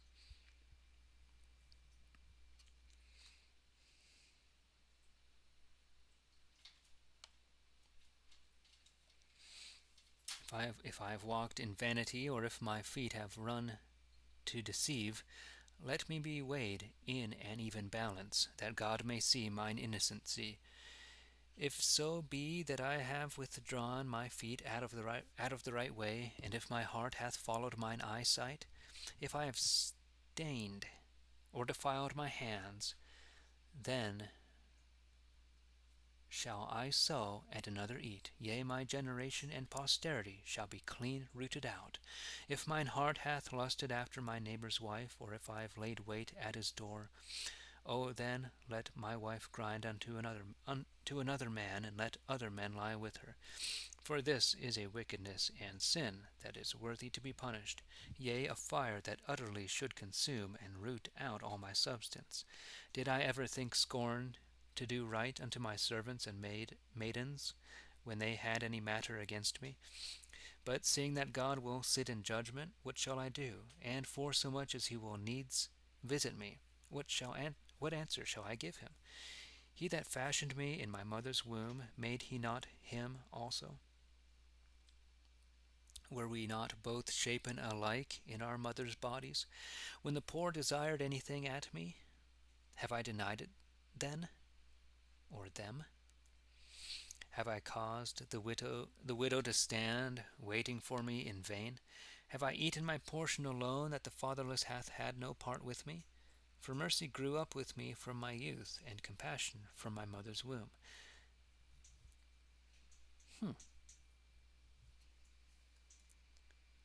Mercy grew up with me.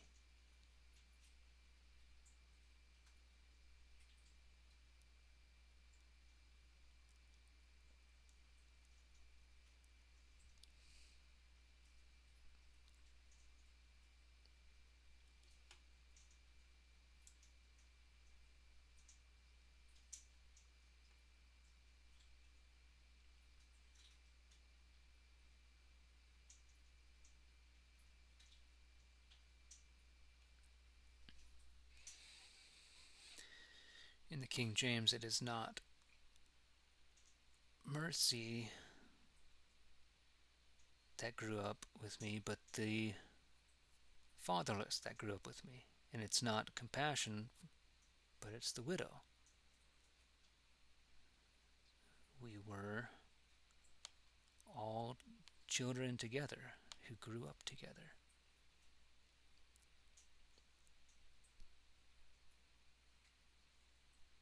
But I like this too.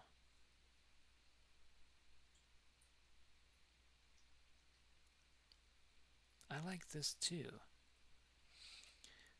When you're a child, you have a childish mercy and childish compassion.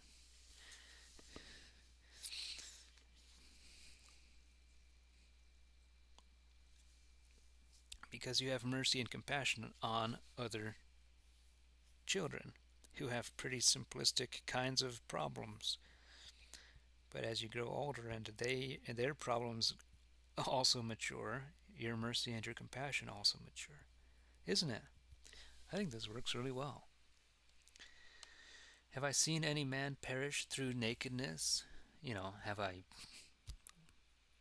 just watched any man perish through nakedness and want of clothing, or any poor man for lack of raiment, whose sides thanked me not, because he was warmed with the wool of my sheep?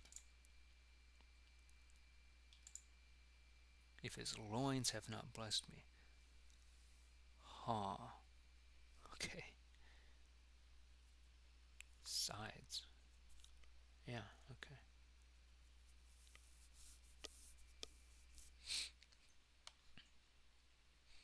Did I ever lift up mine hand to hurt the fatherless? Yea, in the gate where I saw myself to be in authority. Even in that place. Then let mine arm fall from my shoulder, and mine armholes be broken from the joints. What? In the King James, armhole means sleeves. My arm fall from my shoulder. This means sockets? Does it mean armpits?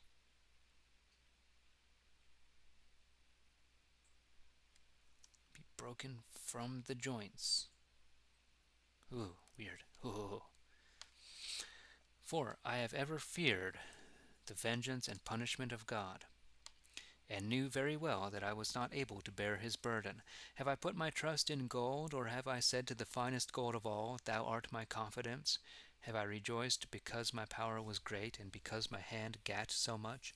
Did I ever regard greatly the rising of the sun, or had I the going down of the moon in great reputation? Hath my heart meddled privily with any deceit? Or did I ever kiss mine own hand, that were a wickedness worthy to be punished? For then should I have denied that the God that is above. Putting the sun or moon, worshipping the sun or moon. Armhole means sockets or something. That's crazy. Have I ever rejoiced at the hurt of mine enemy, or was I ever glad that any harm happened unto him? Oh, no, I never suffered my mouth to do such a sin as to wish him evil. Did not the men of mine own household say, Who shall let us to have our belly full of his flesh?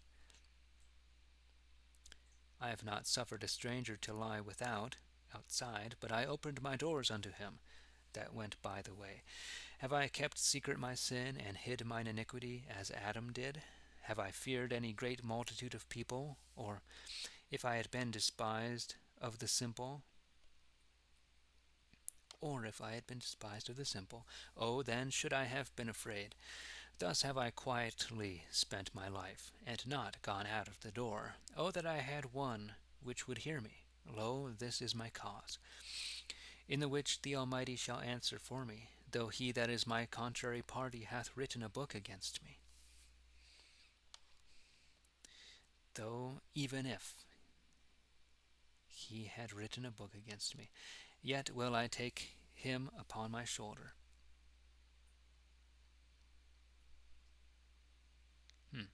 And as a garland about my head. I will tell him the number of my goings, and go unto him as to a prince.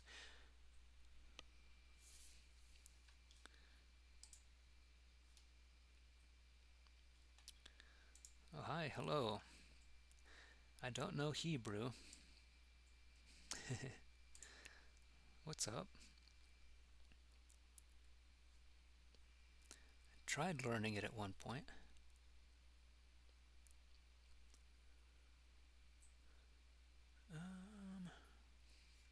Okay, I mean, I see shalom now that you tell me what it, how it is read. I see the sheen and the mem. Okay. Let's see now. Oh, I was looking this up. Well, I should just keep reading.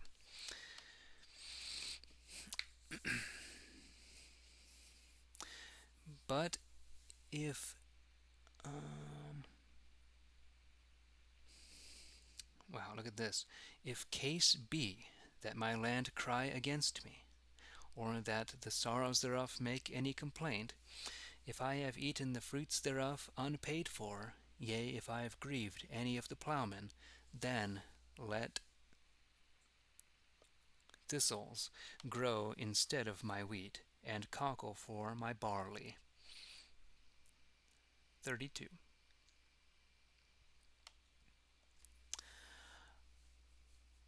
Why reading this version?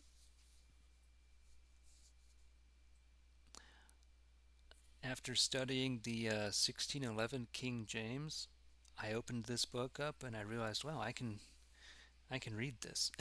So, and this is the first authorized version of the Anglican Church. And so I thought, well,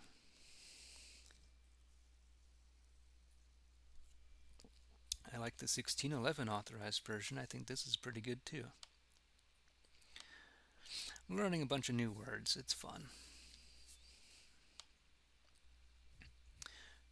Chapter 32. So these three men would strive no more with Job, because he held himself a righteous man. But Elihu the son of Barachel, the Buzite of the kindred of Ram, was very sore displeased at Job, because he called himself just before God. And with Job's three friends he was angry also, because they had found no reasonable answer to overcome Job.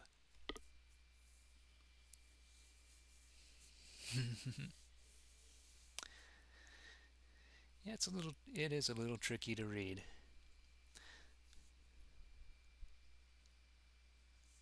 Oh, it's a pretty good sized book.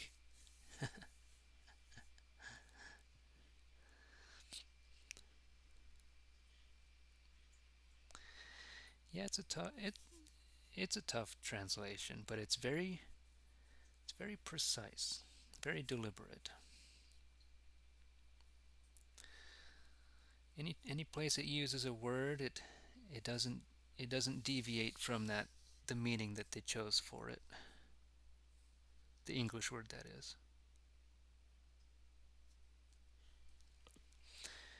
There's only a handful of words that have, only a handful of English words in there that have more than one particular meaning. 32. Whoa. Oh, no kidding.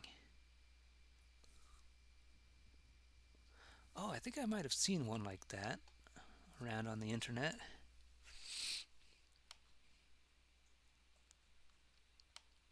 Wow.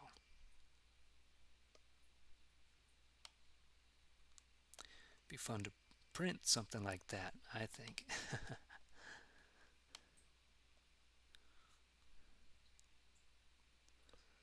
It's like printing a newspaper.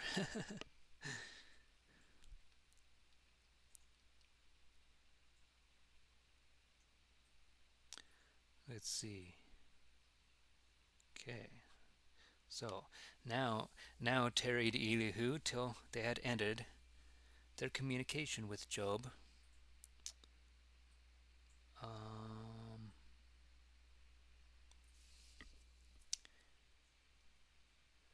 I'm not sure if this is a quotation or not. Now tarried Elihu till they had. Oh, okay. Until now, until now tarried Elihu till they had ended their communication with Job. For why? They were elder than he. So when Elihu the son of Barachel the Buzite saw that these 3 men were not able to make Job answer, he was miscontent. Elihu the son of Barachel the Buzite answered himself, and said, Considering that I am young, and ye be men of age, I was afraid, and durst not show forth my mind. For I thought thus within myself, It becometh old men to speak, and the aged to teach wisdom. Every man no doubt hath a mind, but it is the inspiration of the Almighty that giveth understanding. Great men are not alway wise, neither doth every aged man understand the thing that is lawful. Therefore will I speak also, hear me, and I will show you also mine understanding.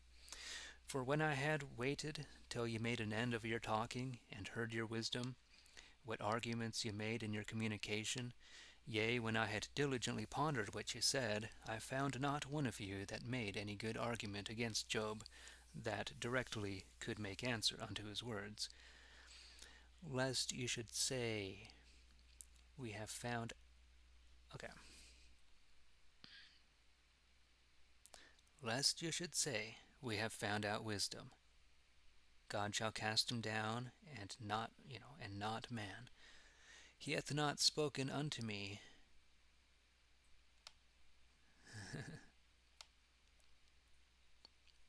And I will not answer him as ye have done.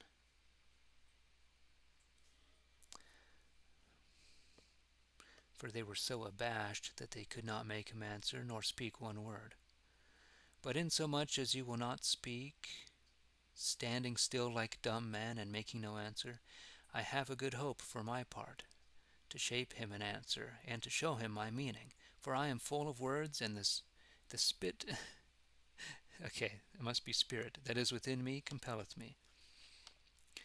There are a few odd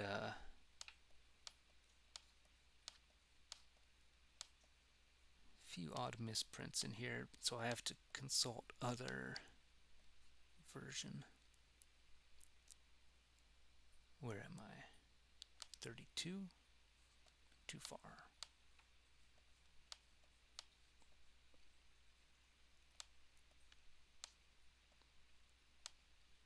Yeah, the spirit that is within me compelleth me.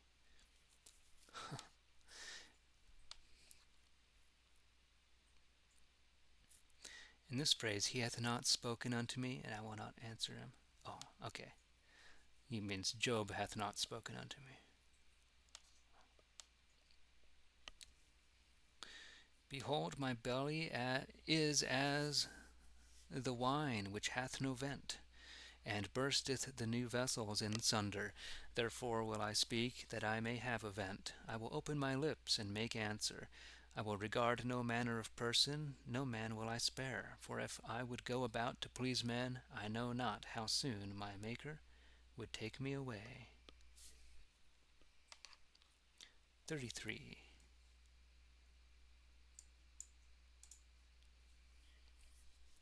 Wherefore hear my words, O Job, and hearken unto me all that I will say.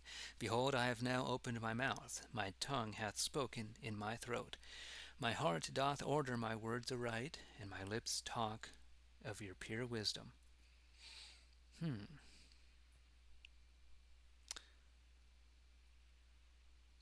The Spirit of God hath made me, and the breath of the Almighty hath given me life.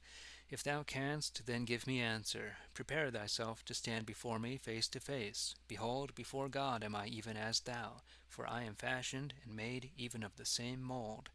Therefore thou needest not to be afraid of me, neither needest thou to fear that my authority shall be too heavy for thee. Now hast thou spoken in mine ears, and I have heard the voice of thy words. I am clean without any fault. I am innocent, and there is no wickedness in me. But, lo, he hath picked a quarrel against me, and taketh me for his enemy. He hath put my foot in the stocks, and looketh narrowly unto all my paths.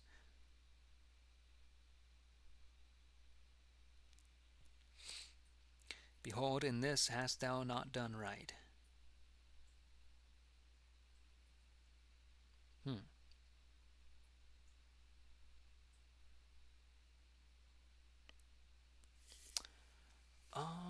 What is that?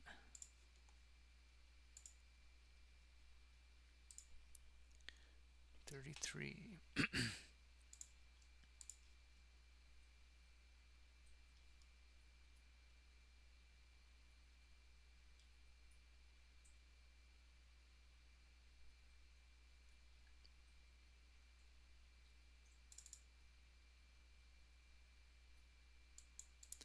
I'm clean without transgression, neither is there iniquity in me. Okay. I missed where, why did that happen?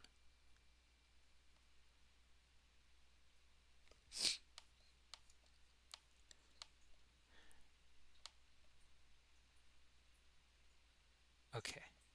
And I have heard the voice of thy words, colon. This is quoting Job now, which was clear to me, but I missed where the transition was. He hath put my foot in the stocks, and looketh narrowly unto all my paths. End quote, I think. Behold, in this hast thou not done right. I will make answer unto thee that God is more than man. And why dost thou then strive against him? For he shall not give thee accounts of all his words. Give to thee accounts of all his words. For when God doth once command a thing, there should no man be curious to search whether it be right. In dreams and visions of the night, when slumbering cometh upon men, that they fall asleep in their beds, he roundeth them in the ears. He informeth them, and showeth them plainly that it is he which withdraweth man from evil, delivereth him from pride, keepeth him from the grave, and his life from the sword.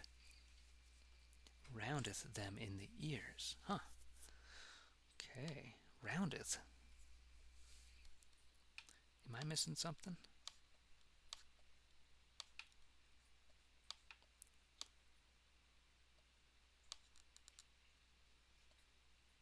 Oops.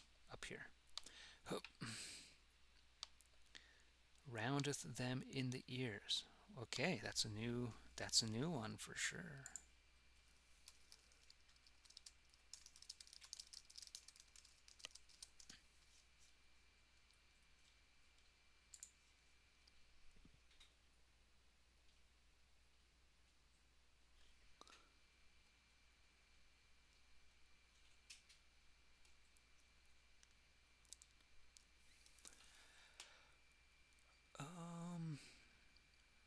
He openeth the ears of men.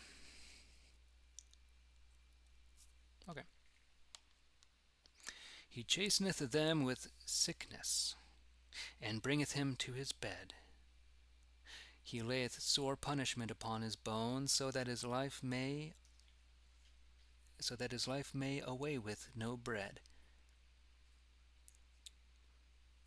And his soul abhorreth to eat any dainty meat, insomuch that his body is clean consumed away, and his bones appear no more. His life draweth unto the grave, and his life to death. Now if there be a messenger, one among 1,000, sent for to speak unto man, and to show him the right way, then the Lord is merciful unto him, and saith, he shall be delivered, that he shall not fall down to the grave, for I am sufficiently reconciled.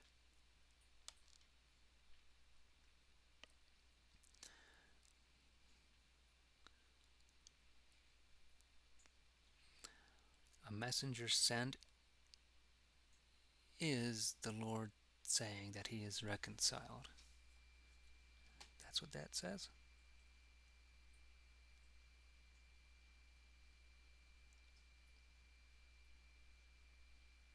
I have found a ransom, the King James. Yeah, that's it. Okay. Then shall his flesh be as well liking as it was afore, and shall be as it was in his youth. For if he submit himself unto God, he shall be gracious unto him, and show him his countenance joyfully, and rewardeth man for his righteousness. Such a respect hath he unto men. Therefore let a man confess, and say, I have offended. I did unrighteously, and it hath done me no good. Yea, he hath delivered my soul from destruction, and my life shall see the light. Lo, thus worketh God alway with man, that he keepeth his soul from perishing, and letteth him enjoy the light of the living. Mark well, O Job, and hear me. Hold thee still, and I will speak. But if thou hast anything to say, then answer me, and speak, for thy answer pleaseth me. If thou hast nothing, then hear me, and hold thy tongue, so shall I teach thee wisdom. Elihu 34. Elihu proceeding forth in his answer said, Hear my words, O ye wise men, hearken unto me, ye that have understanding. For the ear proveth and discerneth the words, and the mouth tasteth the meats. As for judgment, let us seek it out among ourselves,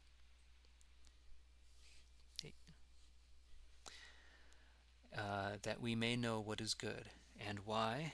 Job hath said, I am righteous, but God doeth me wrong. I must needs be a liar, though my cause be right, and violently I am plagued, whereas I made no fault, or when I made no fault. Where is there such a one as Job, that drinketh up scornfulness like water, which goeth in the company of wicked doers, and walketh with ungodly men? For he hath said, Though a man be good, yet is he not before God. Therefore hearken unto me, ye that have understanding. Far be it from God that he should meddle with wickedness, and far be it from the Almighty that he should meddle with unrighteous dealing. For he shall reward the works of man, and cause every man to find according to his ways. For sure it is that God condemneth no man wrongfully, and the judgment of the Almighty is not unrighteous. Who ruleth the earth in his stead? Or whom hath he set to govern the whole world? To whom hath he given his heart for to draw his spirit and breath unto him? All flesh shall come together unto naught, and all men shall turn again unto dust. If thou now have understanding, hear what I say, and hearken to the voice of my words. May he be a ruler that loveth no right, or may he be, or may he that is a very innocent man do ungodly. It is reasonable, that thou shouldest say to the king, is it reason, that thou shouldest say, Thou art wicked, or Thou art ungodly, and that before the princes? He hath no respect unto the persons of the lordly, and regardeth not the rich more than the poor, for they be all the work of his hands. In the twinkling of an eye shall they die, and at midnight, when the people and the tyrants rage, then shall they perish and be taken away without hands. Without hand. I think this means out of hand, like suddenly, quickly, without deliberation.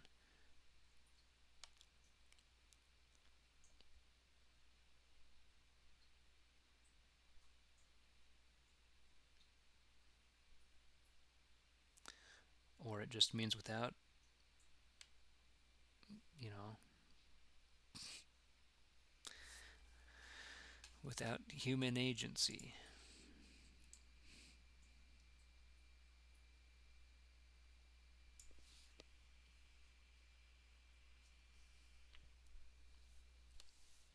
And why? His eye look upon the ways of man, and he seeth all his goings.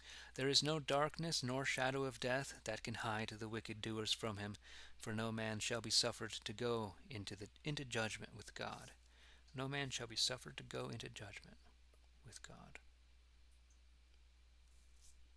Yeah. Many one, or many people, yea, innumerable, doth he punish, and setteth other in their steads. Therefore, you know, in the steads of those being punished. Therefore shall he declare their works, he shall turn the night, and they shall be destroyed. They that were in the stead of seers dealt like ungodly men. And therefore he punished them, because they turned back from him, and would not consider all his ways, insomuch that they have caused the voice of the poor to come unto him, and now he heareth the complaint of such as are in trouble. If he grant pardon, who will condemn?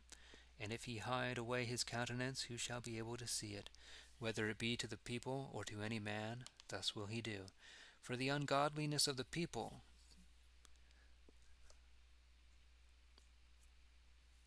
or because of the ungodliness of the people, doth God make an hypocrite to reign over them. For so much then as I have begun to talk of God, I will not hinder thee. If I have done amiss, inform thou me. If I have done wrong, I will leave off. Can he do nothing without thee? For thou hast reproved his judgment. Thou also hast thine own mind, and not I. But speak on what thou knowest. Let men of understanding tell me, and let a wise man hearken unto me. As for Job, he hath neither spoken to the purpose, nor wisely. O Father, let Job be well tried, because he hath answered for wicked men. Yea, above his sin he doeth wickedly, triumpheth among us, and multiplieth his words against God. Above his sin.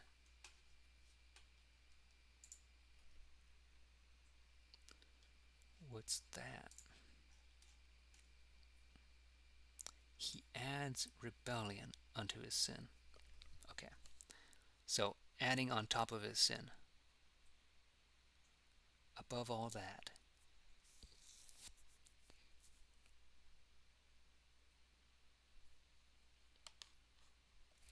35. Elihu spake. Oh my goodness. Wrong window. What happened? Elihu spake moreover and said, Thinkest thou it right that thou speakest? That thou sayest, I am righteous before God? For thou sayest, What advantage will it be unto thee? And what profit shall thou have of my sin? Therefore will I give answer unto thee, and to thy companions with thee. Look unto the heaven, and behold it. Consider the clouds, which are higher than thou. If thou hast sinned, what hast thou done against him? If thine offences be many, what hast thou done unto him? If thou be righteous, what givest thou him? Or what will he receive of thine hand? Of such an ungodly person as thou, and of the Son of Man that is righteous as thou pretendest to be, there is a great cry and complaint made by them that are oppressed with violence. Yea, every man complaineth upon the cruelty of tyrants. For such a one never saith, Where is God that made me? And that giveth us occasion to praise him in the night. Where is God? Which giveth us more understanding than he doth the beasts of the earth, and teacheth us more than he doth the fowls of heaven. If any such complain, no man giveth answer, and that because of the wickedness of proud tyrants. But if a man call upon God, doth not he hear him? Doth not the Almighty accept his cry? When thou speakest then, should not he pardon thee, if thou open thyself before him, and put thy trust in him? Then useth he no violence in his wrath, neither hath he pleasure in curious and deep inquisitions. Therefore doth Job open his mouth but in vain, and foolishly doth he make so many words. Foolishly doth he make so many words.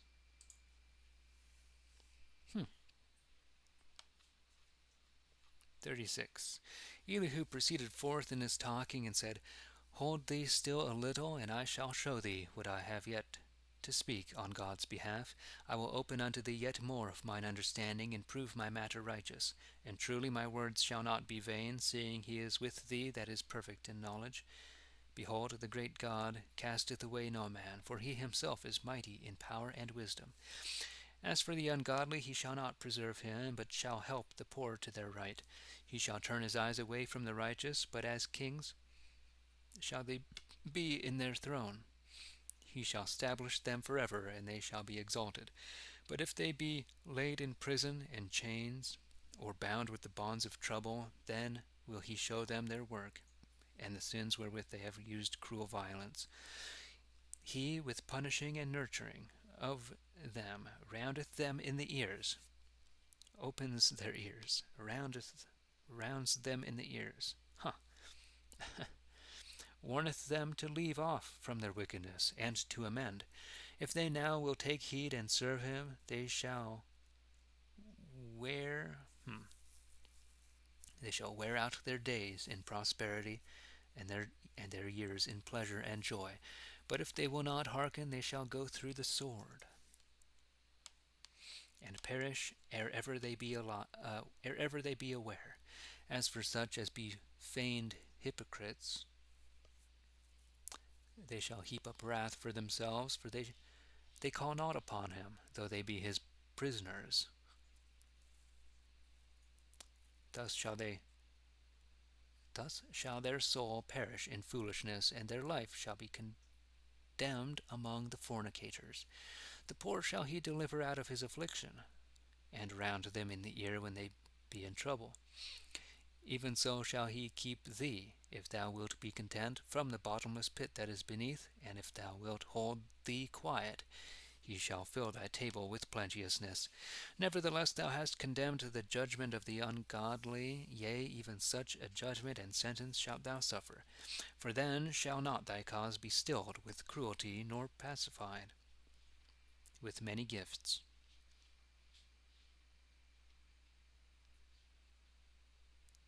Shall not thy cause be stilled with cruelty.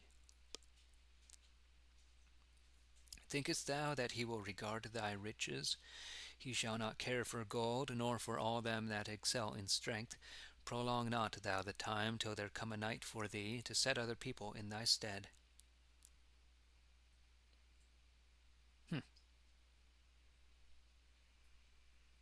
Until the time be changed.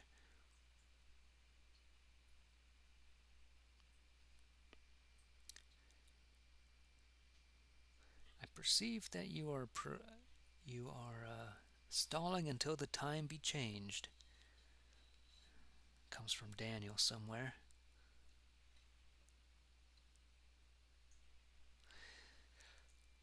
But beware that thou turn not aside to wickedness and sin, which hitherto thou hast chosen more than meekness. Behold, God is of a mighty high power. Where is there such a guide and lawgiver as he? Who will reprove him of his way? Who will say unto him, Thou hast done wrong? Oh, consider how great and excellent his works be, whom all men love and praise. Yea, wonder at him, and yet they see him but afar off.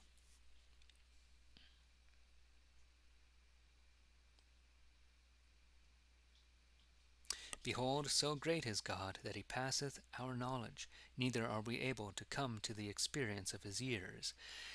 He turneth the water to small drops, he driveth his clouds together for to rain, so that they pour down and drop upon men.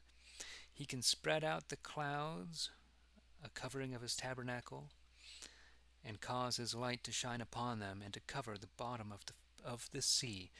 By these things governeth he his people, and giveth them abundance of meat. With the clouds he hideth the light, and at his commandment it cometh again. The rising up thereof showeth he to his friends, and to the cattle. The rising up thereof of the light showeth he to his friends, and to the animals. 37. At this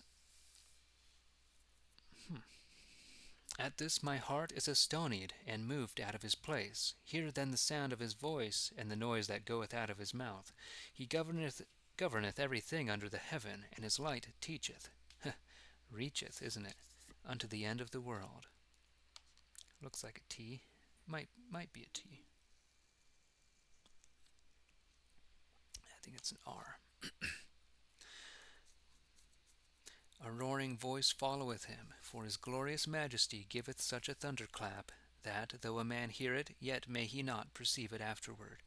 It giveth an horrible sound when God sendeth out his voice. Great things doth he, which we cannot comprehend.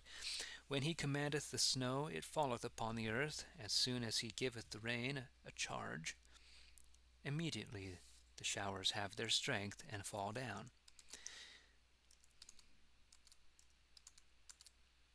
He sendeth fear upon every man, that they might know their own works. The beasts creep into their dens, and take their rest. Out of the south cometh the tempest, and cold out of the north.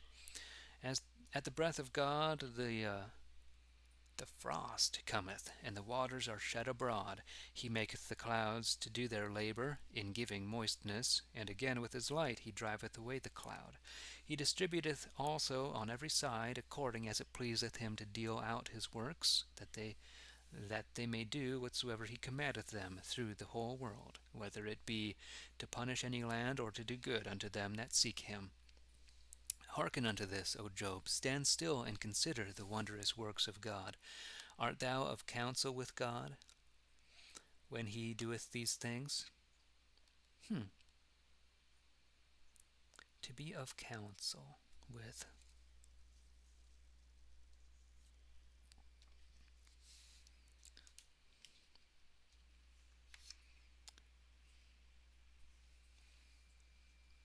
That matches my understanding of what counsel means. But the King James says,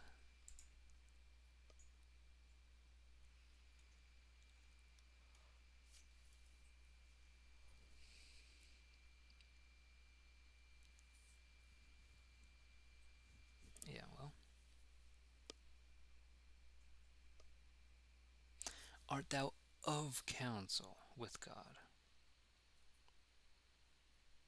Of counsel.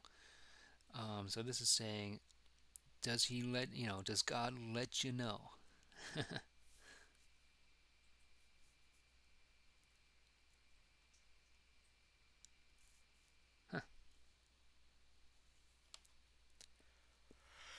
When he causeth the light to come forth of his clouds, art thou of his counsel? When he spreadeth out the he spreadeth out the clouds, hast thou the perfect knowledge of his wonders, and how thy clothes are warm when the land is still through the south wind? When he quieteth the earth by the south wind. Hast thou helped him to spread out the heaven, which is to look upon as it were cast out of clear metal? Teach us what we shall say unto him, for we are unmeet because of darkness. Shall it be told him what we say? Should a man speak, or should he keep it back? For every man seeth not the light that he keepeth clear in the clouds, seeth not the light that he keepeth clear in the clouds, which he cleanseth when he maketh the wind to blow.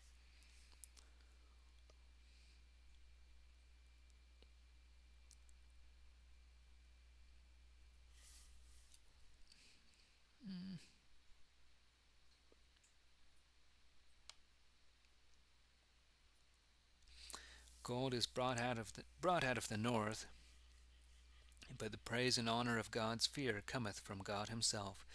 Is it not we that can find out the It is not we that can find out the Almighty, for in power, equity, and righteousness he is higher than can be expressed. Power, equity, righteousness.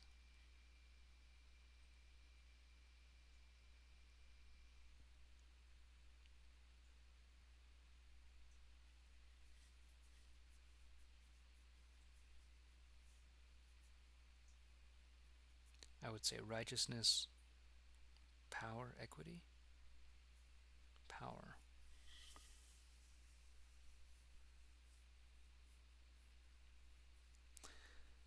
Let men therefore fear him, for there shall no man see him that is wise in his own conceit. Power, judgment, justice.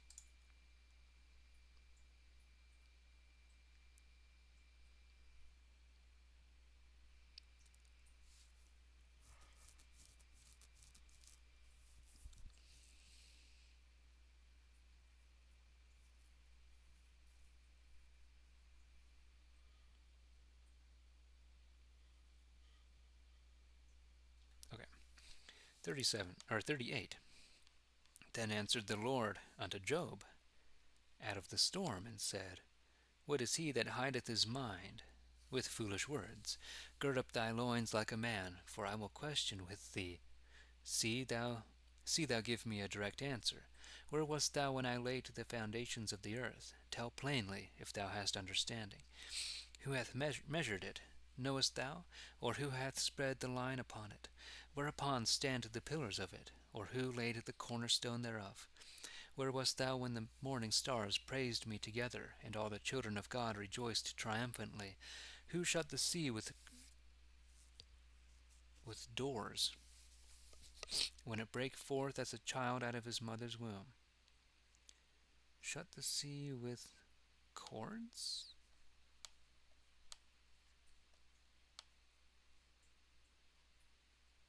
Ah, ah, oh. Shut the sea with cords, I think.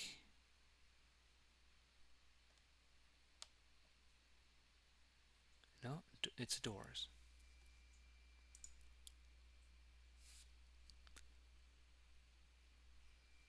Shut the sea with doors when it brake forth. Okay. Doors. I don't remember that part.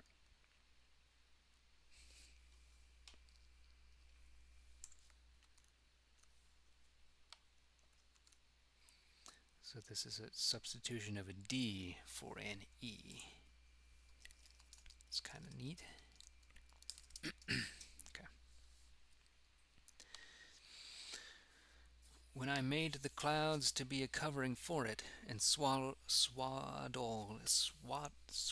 it with the dark, when I gave it my commandment, making doors and bars for it, saying, Hitherto shalt thou come, but no farther, and here shalt thou lay down thy proud and high waves. Hast thou given the morning his charge as soon as thou wast born, and showed the dayspring his place, that it might take hold of the corners of the earth, and that the ungodly might be shaken out?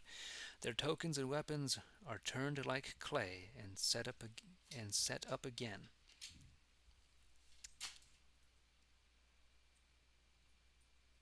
As the changing of a garment. Set up again.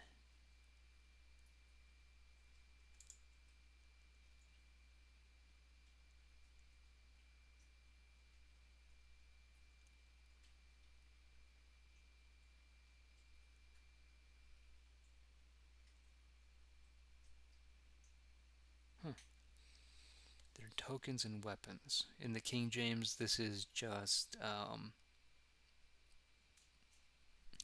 it. It is turned to clay. Oh, it is turned as clay to the seal. And and they stand as a garment. Here's stand, set up as the changing of a garment.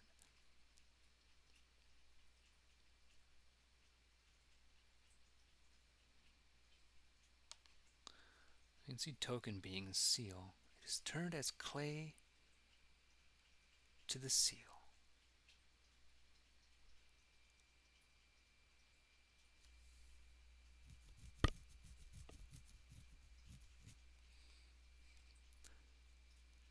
The day spring.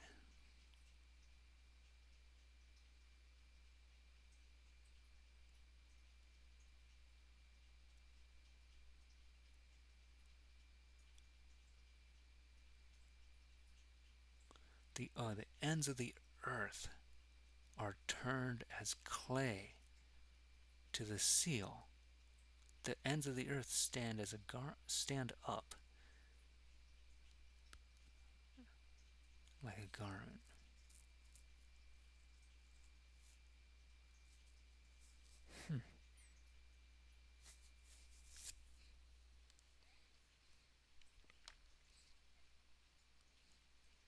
Like a scroll when it is rolled together.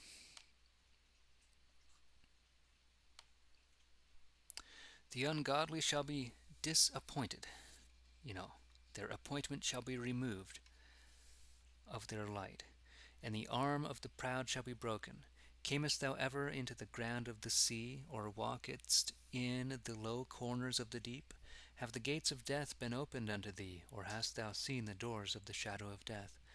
Hast thou also perceived how broad the earth is? If thou hast knowledge of all this, then show me where light dwelleth, and where darkness is, that thou mayest bring us unto their quarters, if thou canst tell the way to their houses. Knewest thou that afore thou wast born, how old thou shouldest be? Wentest thou ever into the treasuries of the snow? Or hast thou seen the secret places of the hail, which I have prepared against the time of trouble, against the time of battle and war? By what way is the light parted, and into what land breaketh the east wind? Who divideth the abundance of waters into rivers?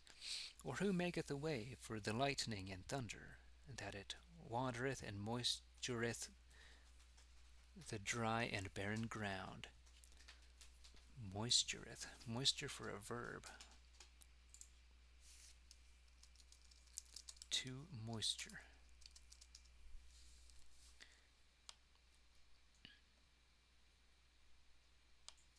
To make the grass grow in places where nobody dwelleth, and in the wilderness where no man remaineth.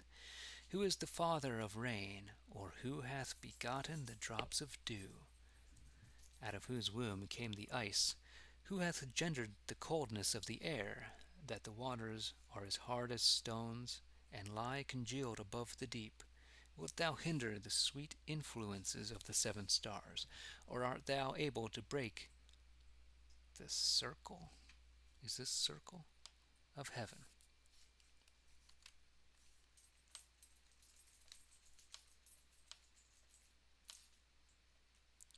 Yeah, circle. Okay. There's a lot of letters missing in this one. But you can tell what it's supposed to be. If I suppose if you're familiar with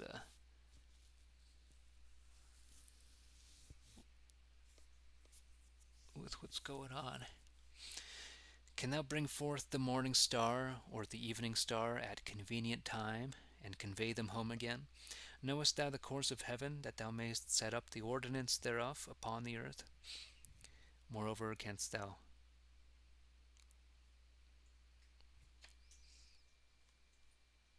ordinance is kind of synonymous with course, isn't it? Set the course. Moreover, canst thou lift up thy voice to the clouds, that they may pour down a great rain upon thee? Can thou thunder also, that they may go their way, and be obedient unto thee, saying, Lo, here are we? Who giveth sure wisdom, or steadfast understanding? Who numbereth the clouds in wisdom? Who stilleth the vehement waters of the heaven? Who turneth the clods to dust, and then to be clods again. Wilt thou hunt the prey from the lion? Or feed his whelps, lying in their dens and lurking in their couches? Hunt the prey from the lion.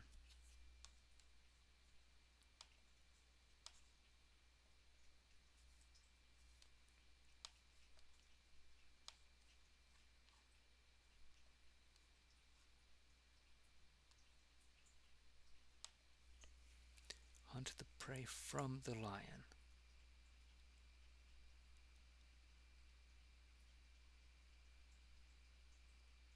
Wilt thou hunt the prey for the lion? King James. Oh.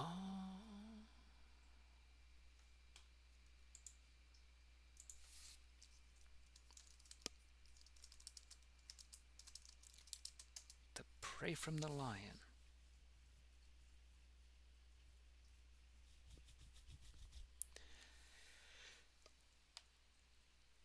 Who provideth meat for the raven when his young ones cry unto God and fly about for lack of meat?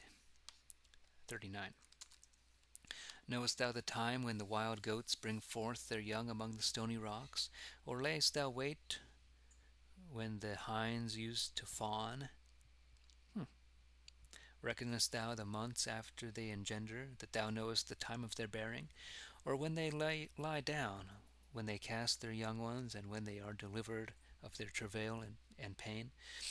How their young ones grow up and wax great through good feeding, when they go forth, and return not again unto them. Who letteth the wild ass go free, or who looseth the bonds of the mule?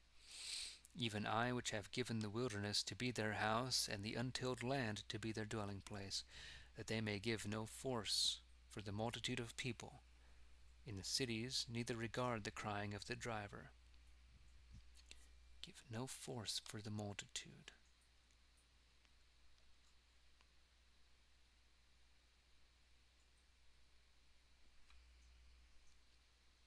Okay, for the use of the multitude. But seek after their pasture about the mountains, and follow the green grass. Will the unicorn be so tame as to do thee service, or to abide still by thy crib? Can thou bind the yoke about the unicorn in thy furrow, to make him plow after thee in the valleys?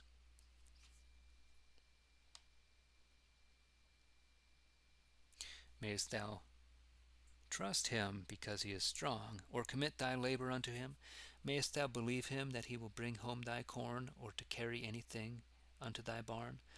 Gavest thou the fair wings unto the peacocks, or wings and feathers unto the stork? For he leaveth his eggs in the earth, and layeth them in the dust.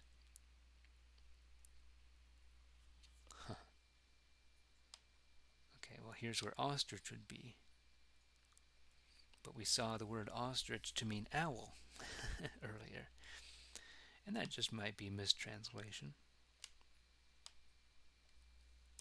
For he leaveth in the dust. He remembereth not that they might be trodden with feet, or broken with some wild beast. So hard is he unto his young ones, as though they were not his, and laboureth in vain without any fear.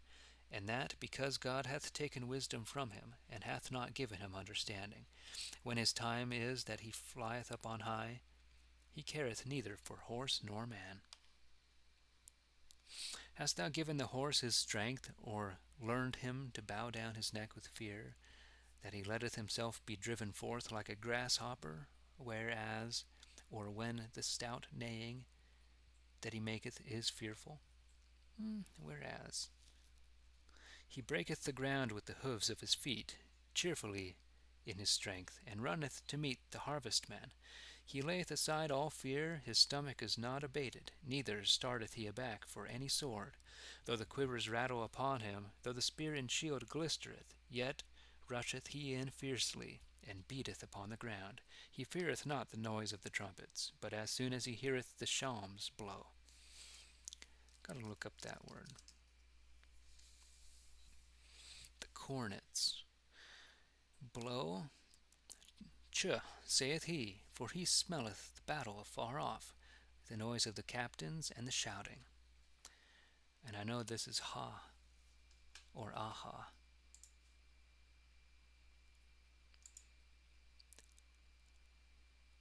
because ha is not the sound that a man makes, it's a sound that a horse makes. Let's see. Yeah, ha ha. That's a horse's noise. Cometh it through thy wisdom that the goshawk flieth toward the south? Doth the eagle mount up and make his nest on high at thy commandment? He abideth in the stony rocks and upon the high tops of the hard mountains, where no man can come. From thence seeketh he his prey, and looketh far about with his eyes. His young ones are fed with blood, and where any dead body lieth, there is he immediately. 40.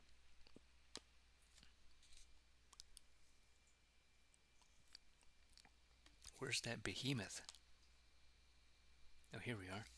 Moreover, God spake unto Job and said, Can he that striveth with the Almighty be at rest? Should not he which disputeth with God give him an answer?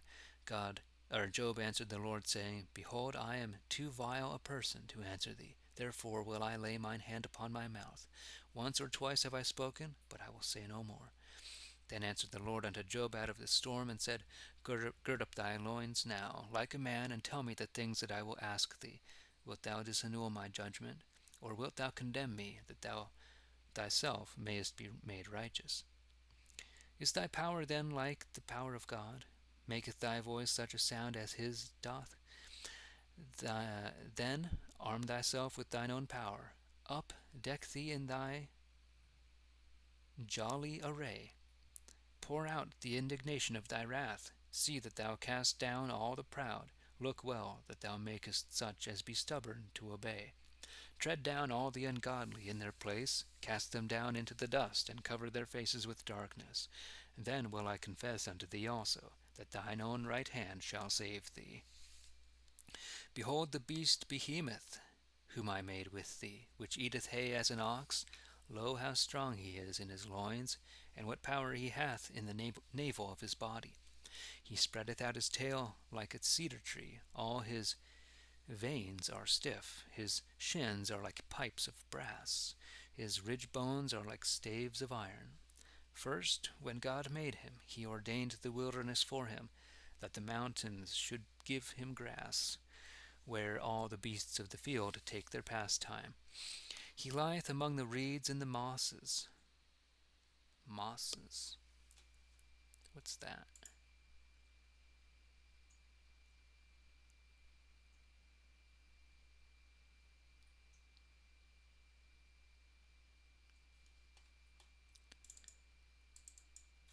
Shady trees.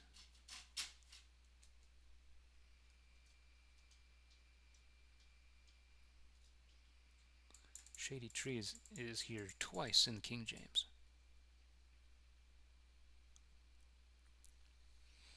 Mosses. Does that just mean mossy trees? In the mosses. The fens hide him with their shadow, and the willows of the brook cover him round about. Lo, without any labor might he drink out of the whole flood, and sup of Jordan without any travail. Who dare lay hand upon him openly, and undertake to catch him? Or who dare put an hook through his nose and lay a snare for him?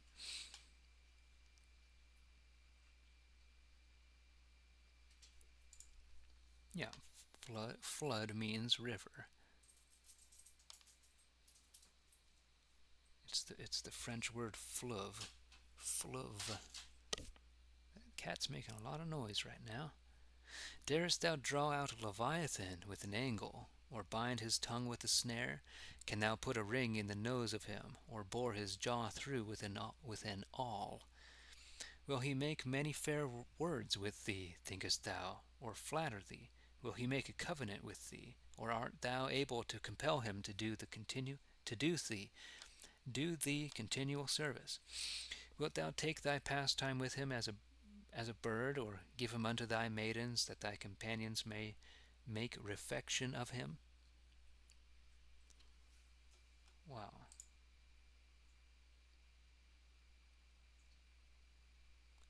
a banquet of him.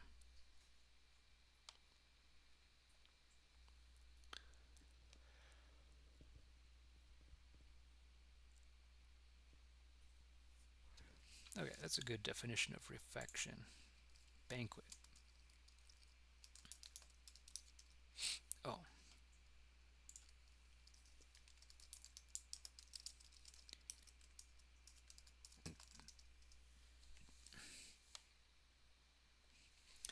or that he may be parted among the merchantmen. Can thou fill the basket with his skin, or the fish pannier with his head? Darest thou lay hand upon him? It is better for thee to consider what harm might happen therethrough, and not touch him. For when thou thinkest to have hold upon him, he shall beguile thee. 41. No man is so cruel that is able to stir him up.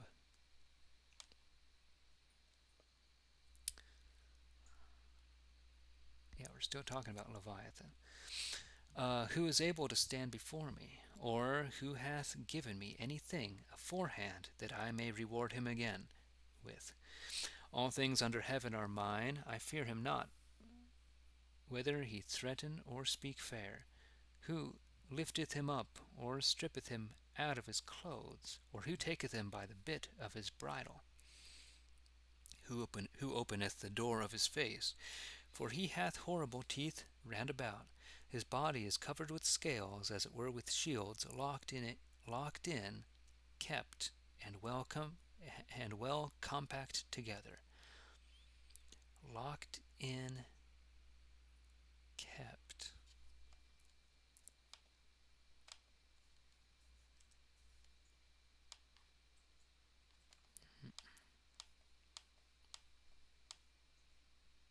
Locked in, kept, and well compact together. One is so joined to another that no air can come in. Yea, one hangeth so upon another, and sticketh so together, that they cannot be sundered.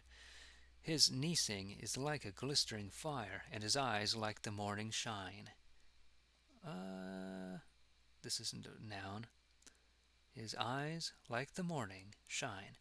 Out of his mouth go torches, and out of his nostrils there goeth a smoke, like as out of an hot seething pot. His breath maketh the coals burn, and the flame goeth out of his mouth. In his neck remaineth strength, and nothing is too laborious for him. The members of his body are joined so straight one to another, so narrow, so tight one to another, and cleave so fast together that he cannot be moved. His heart is as hard as a stone, and as fast as the stithy. This is probably a common word that I just don't know, because I don't know smithing. Yep, stithy, an anvil. It's archaic. Stithy.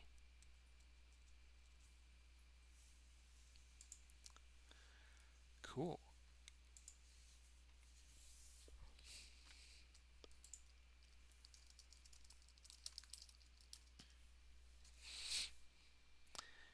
As fast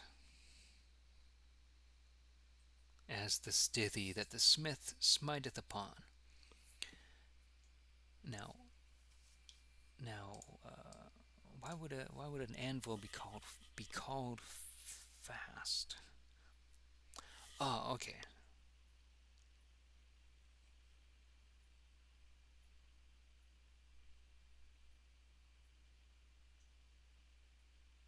It's so solid, kept so solidly together. When he goeth, the mighty are afraid, and fear troubleth them. If yeah, if any man draw out a sword at him, it shall not hurt him. There may neither spear, javelin, nor breastplate abide him. He setteth as much by a straw as by iron, and as much by a rotten stalk, or stump, or trunk, stump, as by brass. He starteth not away from him that bendeth the bow, and as for sling stones, he careth as much for stubble as for them. He counteth the darts no better than a straw, he laugheth him to scorn that shaketh the spear. He treadeth the gold in the mire, like the hard potsherds. He maketh the deep to boil like a pot, and stirreth the sea together like an ointment. He maketh a path to be seen after him. The deep is his walking place. Upon earth is there no power like unto his, for he is so made that he feareth not. He is so made that he feareth not. If a man will consider all high things, this is a king over all the children of pride. 42. Then Job answered the Lord and said, I know that thou hast power over all things, and that there is no thought hid unto thee, for who can keep his own counsel so secret? But it shall be known. Therefore have I spoken that I understood not. The things that are so high and pass... Therefore have I spoken that I understood not. The things that are so high and pass mine understanding. O hearken thou unto me also, and let me speak. Answer unto thee the thing that I will ask thee. I have given diligent ear unto thee, and now I see thee with mine eyes. Wherefore I give mine own self to blame, and take repentance in the dust and ashes. Now when the Lord had spoken these words unto Job, it fortuned that the Lord said unto Eliphaz the Temanite, I am displeased with thee and thy 2 friends, for ye have not spoken of me the thing that is right, like as my servant Job hath done. Therefore take ye now 7 oxen and 7 rams, and go to my servant Job, and offer up for yourselves a burnt offering. And my servant Job shall pray for you. Him will I accept, and not deal with you after your foolishness, in that you have not spoken the thing which is right, like as my servant Job hath done. So Eliphaz the Temanite, and Bildad the Shuhite, and Zophar the Naamathite went their way, and did according as the Lord commanded them. The Lord also accepted the person of Job, and the Lord turned the captivity of Job, when he prayed for his friends. Yea, the Lord gave Job twice as much as he had afore, when he prayed for his friends.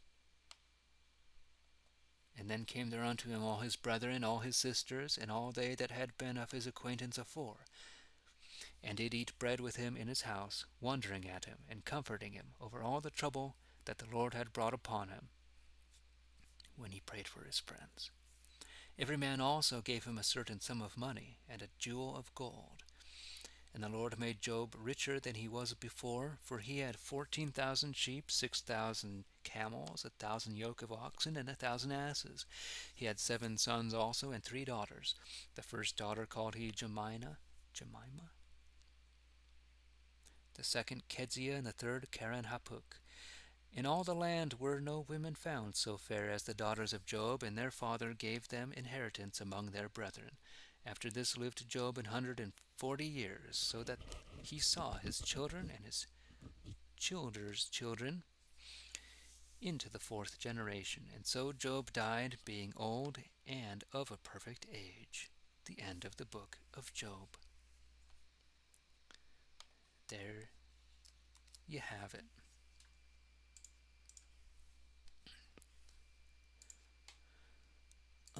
Okay, well, we'll go ahead and continue tomorrow with the...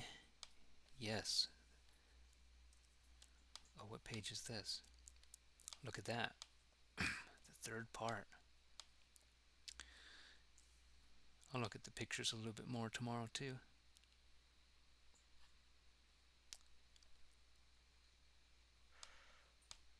Yeah, so it's the writings and the prophets. How many prophets? 16? It doesn't list Lamentations. Yeah.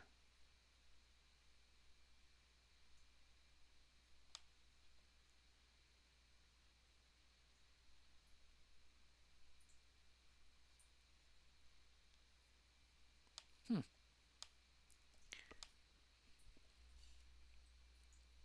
Look at that. What's this?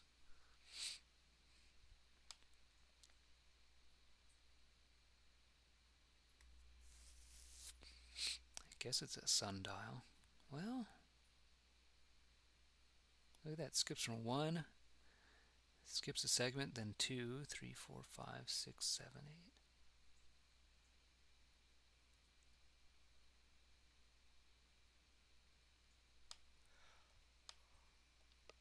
Huh.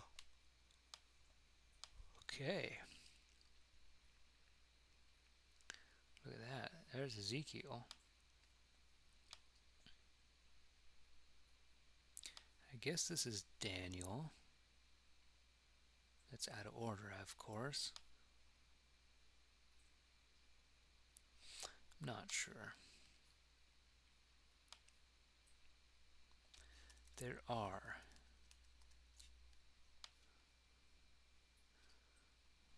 Yeah, there's 16 little images. It's not one per book. Okay, yeah, so we'll continue on with the Psalms. Yeah, tomorrow. Okay, well, thank you for watching. I'll go ahead and sign off now. So, hey, take care. I love you. God bless you. And good night.